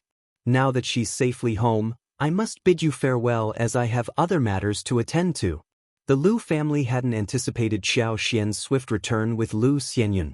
Did Lord Xiao remain unaware of the situation? Madame Xiao's apparent disdain for Miss Lu was unmistakable. She made her decision swiftly and decisively. What could First Madame Lu say? As the matriarch of the family, even amidst the gossip, Xiao Xian, the prefect's wife, asserted that she had detained Lu Xianyun briefly before sending her home. How could First Madame Lu challenge her authority? The family matriarch couldn't afford such a loss of face. While Second Ms. Lu remained absent, Lu Xianyun's biological mother, Concubine Yen, was present. Chapter 1969. Concubine Yen. Before First Madame Lu could respond, Concubine Yen interjected calmly, Madame Xiao, what do you imply? Doesn't Lord Xiao favor our third daughter and wish for her to become his concubine? Have you consulted Lord Xiao about this matter? Is it appropriate for Madame Xiao to dismiss our daughter? Concubine Yan's words were not rooted in genuine knowledge. Rather, Second Old Master Lu had instructed her to speak thus. Nonetheless, she felt a sense of satisfaction in carrying out his directive. Consider the context. Ordinarily, she wouldn't even merit a meeting with the prefect's wife. Yet, here she stood, facing her directly, subject to her reproach and questioning. How dignified and gratifying. Furthermore, Lu Xianyun was the only daughter. Without this opportunity, her prospects might involve a marriage to a lesser son of a concubine, or even a family far beneath the Lu's status. How could anyone compare to Lord Xiao? It was widely known that Ms. Qiao was the sole wife of Lord Xiao, without any concubines. Marrying into such a household would elevate Lu Xianyun's status significantly, especially with support from both the Lu and Mei families. With time, bearing a son and daughter would further enhance her standing. This opportunity was akin to a ticket to greatness. Passing it up would mean foregoing such a lucrative opportunity. Most significantly, Lord Xiao had unequivocally shown favoritism toward Lu Xianyun. His defense of her that night, along with his instructions to escort her home, spoke volumes. Thus, when Concubine Yen boldly confronted Xiao Xian, she exuded an air of confidence. Xiao Xian's demeanor turned icy as she addressed First Madame Lu, and Theseuro? First Madame Lu observed the scene with a demeanor akin to watching a theatrical performance. She interjected with a smile, This is Concubine Yen, the biological mother of our third daughter. She is inexperienced in such matters and her words may lack finesse. Madame Xiao, I hope you'll forgive her forthrightness. Xiao Xian scoffed. Is there no one else left in the Lu family? Or does a concubine now hold authority? Do you believe I am so insignificant that even a concubine is permitted to prattle before me? If you recognize the ignorance and rudeness of concubines, why permit her to speak out of turn in my presence? First Madame Lu was taken aback. Concubine Yen grew flustered. Oh, Madame Xiao, you Cantillero, how dare you? Lixia's glare bore into Concubine Yen. Have you no regard for my mistress' words? Does the Lu family hold my wife in such low esteem? Startled, Concubine Yen faltered, turning to First Madame Lu for assistance. First Madame Lu intervened, restraining Concubine Yen, and offered a placating smile to Xiao Xian. Madame Xiao, please accept our apologies. We hold you in the highest regard. Concubine Yen is not always rational and tends to become overly anxious. Please pardon her. Xiao Xian regarded them with a faint smile, remarking, If I were to take offense and not let her off lightly, it would reflect poorly on my character. Considering her insolence, I could have reprimanded her and castigated the Lu family for her impudence. Moreover, hasn't our Lord already refuted these rumors? What basis does she have for her claims? When has our Lord ever indicated a desire to take her as his concubine? Concubine Yen, did you hear such words directly from our Lord? Or did someone from your family relay this information? Concubine Yen recoiled, remaining silent. Speak up. Xiao Xian demanded sharply. I've posed a question to you, what are you waiting for? Chapter 1970. Berating concubine Yan's heart raced with panic, her face draining of color as she turned to First Madame Lu for guidance. What should she say now? How could she possibly know how to navigate this situation? First Madame Lu, equally flustered, offered a strained smile. Madame Xiao, I believe there must have been a misunderstanding on concubine Yan's part. Yes, indeed. These rumors have been circulating outside. Why wouldn't they be? Lord Xiao's actions during the Lantern Festival clearly indicated his protection of our third miss.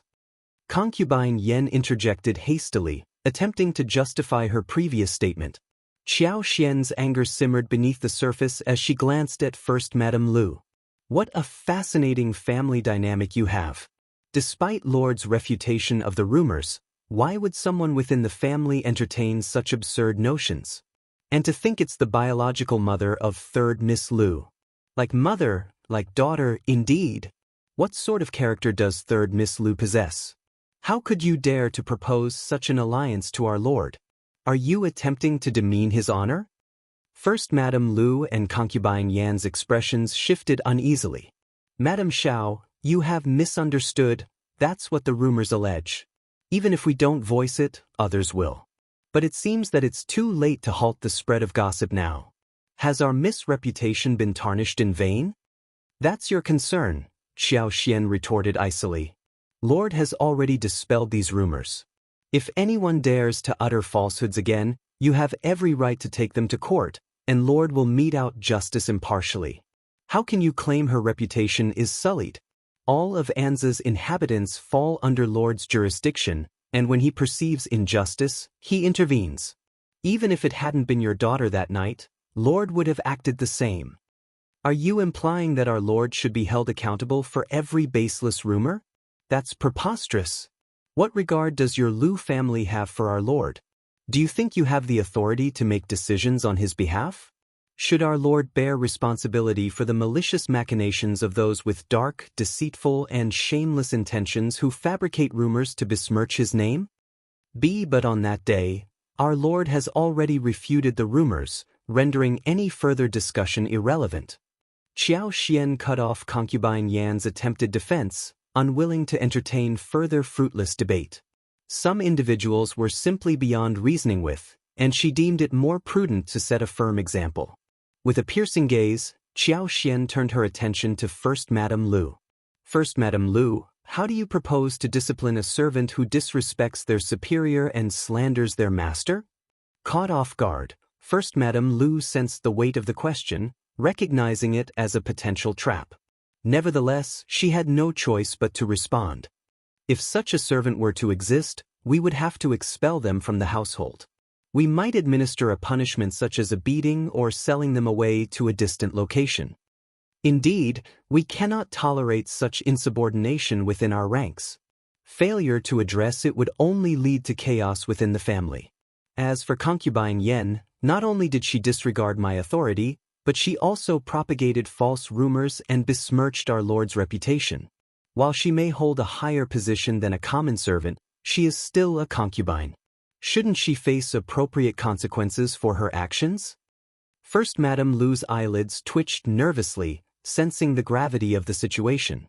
Concubine Yan's panicked plea fell on deaf ears as Xiao Xian continued to address First Madame Lu directly. Are you, First Madame Lu, the esteemed mistress of the Lu family? Xiao Xian's tone carried a hint of sarcasm and disdain, causing First Madame Lu's heart to sink. The implications of her response weighed heavily on her, realizing the potential consequences if word of this confrontation were to spread. Chapter 1971. Punishment. Madame Xiao was so persistent that concubine Yan was going to suffer. First Madame Lu took a deep breath and said in a deep voice, Madame Xiao is right, concubine Yan should be punished. She should be slapped 20 times and grounded for a month. Xiao Xian did not say anything. Seeing that, First Madame Lu gritted her teeth and said, 30 slaps and 3 months ground. Xiao Xian said with a smile, you are a concubine after all, so that is fine. Please go ahead. He was going to watch concubine Yan get slapped. First Madame Lu was helpless. Ignoring concubine Yan's protests, She had no choice but to order the maids to slap her. With Xiao Xian staring at her, the maid did not dare to conserve her energy. She was just following orders, and second old master would not blame her for what happened afterwards. But if she saved her energy, Madame Xiao might say something, and she would be the unlucky one. Concubine Yen was very capable and beautiful. Although she was over 30 years old, second old master Lu still liked her. She lived a luxurious life, and her skin, especially the skin on her face, was white and tender. The force of the slaps was like striking tender tofu, yet despite the brutality, Concubine Yan's once flawless complexion was now marred by red welts and tears. As her cries echoed through the room, her disheveled appearance and anguished wails drew the attention of countless servants who had been clandestinely observing the scene unfold. First Madame Lu, her skin crawling with discomfort, exchanged anxious glances with Xiao Xian, realizing the potential ramifications of her actions. With a sinking feeling in her gut, she gritted her teeth, knowing that her decision might incur the wrath of her husband, second old master Lu. Regret gnawed at her conscience. If she had foreseen this outcome, she would have prevented Lu Xianyun from leaving and kept her by her side. Despite Concubine Yan's tearful pleas, the punishment continued unabated under the watchful eye of Madame Xiao. 30 resounding slaps left her cheeks red and swollen, her once immaculate appearance now disheveled and marred by tears and sweat. Xiao Xian regarded her with a mixture of pity and exasperation. "You're just a concubine. Can't you live peacefully? Why invite trouble with your words? Spreading rumors only brings punishment upon yourself." She then turned her attention to the broader consequences of Concubine Yan's actions. "Consider your daughter. With a mother like you, her prospects as a concubine's daughter will only diminish. Who would want to marry into a family plagued by such scandal? Your irresponsibility condemns her to a life of misery." Concubine Yen stared up at Xiao Xian in shock, her realization dawning slowly. First Madame Lu, feeling the weight of Xiao Xian's words, ordered assistance for Concubine Yen, cursing her own misfortune at being provoked in such a manner. Xiao Xian's final words held a mix of reproach and recognition. Punishment for mistakes, reward for contributions. That's how a family should operate. You, First Madam, are indeed decisive and admirable. Upon hearing the compliment, First Madame Lu felt a surge of frustration that threatened to overwhelm her. She clenched her teeth to suppress it. "Madame Xiao, your praise is too kind." Xiao Xian offered a serene smile. "No, you truly deserve the title of First Madame Lu." First Madame Lu seethed inwardly. She had been outmaneuvered. It was best to remain silent. First Madame Lu, refrain from harboring any more ill intentions or spreading baseless rumors. Remember, trouble often arises from careless speech. First Madame Lu's heart skipped a beat as she exchanged a glance with Xiao Xian. With a final smile, Xiao Xian departed with Li Xia and the others. Chapter 1972, crying First Madame Lu calmed her racing heart and sought out her old master. Meanwhile, upon returning home, Xiao Xian found Xiao Yunduan waiting for her. With a smile, Xiao Xian remarked, "You've heard about it too? No worries, I handled the situation at the Lu family." Xiao Yunduan's expression turned icy. The Mei family must be out of their minds to pull such a stunt. Xiao Xian led him to sit down, her tone casual. "As long as you don't hold it against me, I can manage. It's not much trouble." Xiao Yunduan's demeanor softened, and he grasped her hands, smiling gently. "It's not just trouble, it's utterly disgusting. I usually don't bother with these matters, but it's all because of my wife." His words implied that she had full authority to handle such situations as she saw fit in the future. Xiao Xian smiled in agreement, finally feeling some relief after the ordeal at the Lu family. Concubine Yen was returned to her quarters amid wails and shrieks, startling everyone in the household. Lu Xianyun gazed at her father tearfully. Hadn't Madame Xiao been described as affable? She had managed to reconcile with the Fan family despite their conflicts. Why then had she treated her aunt so harshly? As the wife of the prefect, she was actually calculative with a concubine. She did not care about her face at all. First Madame Lu felt guilty and hurried to explain. Second Old Master Lu felt humiliated, but he did not want to get angry with his sister-in-law, so he said a few words. As soon as First Madame Lu left, he asked concubine Yan's maid with a dark face, "What happened?" The maid trembled uncontrollably and told him everything, including what concubine Yan had said. Lu Xianyun blushed when she heard this, and her heart throbbed inexplicably.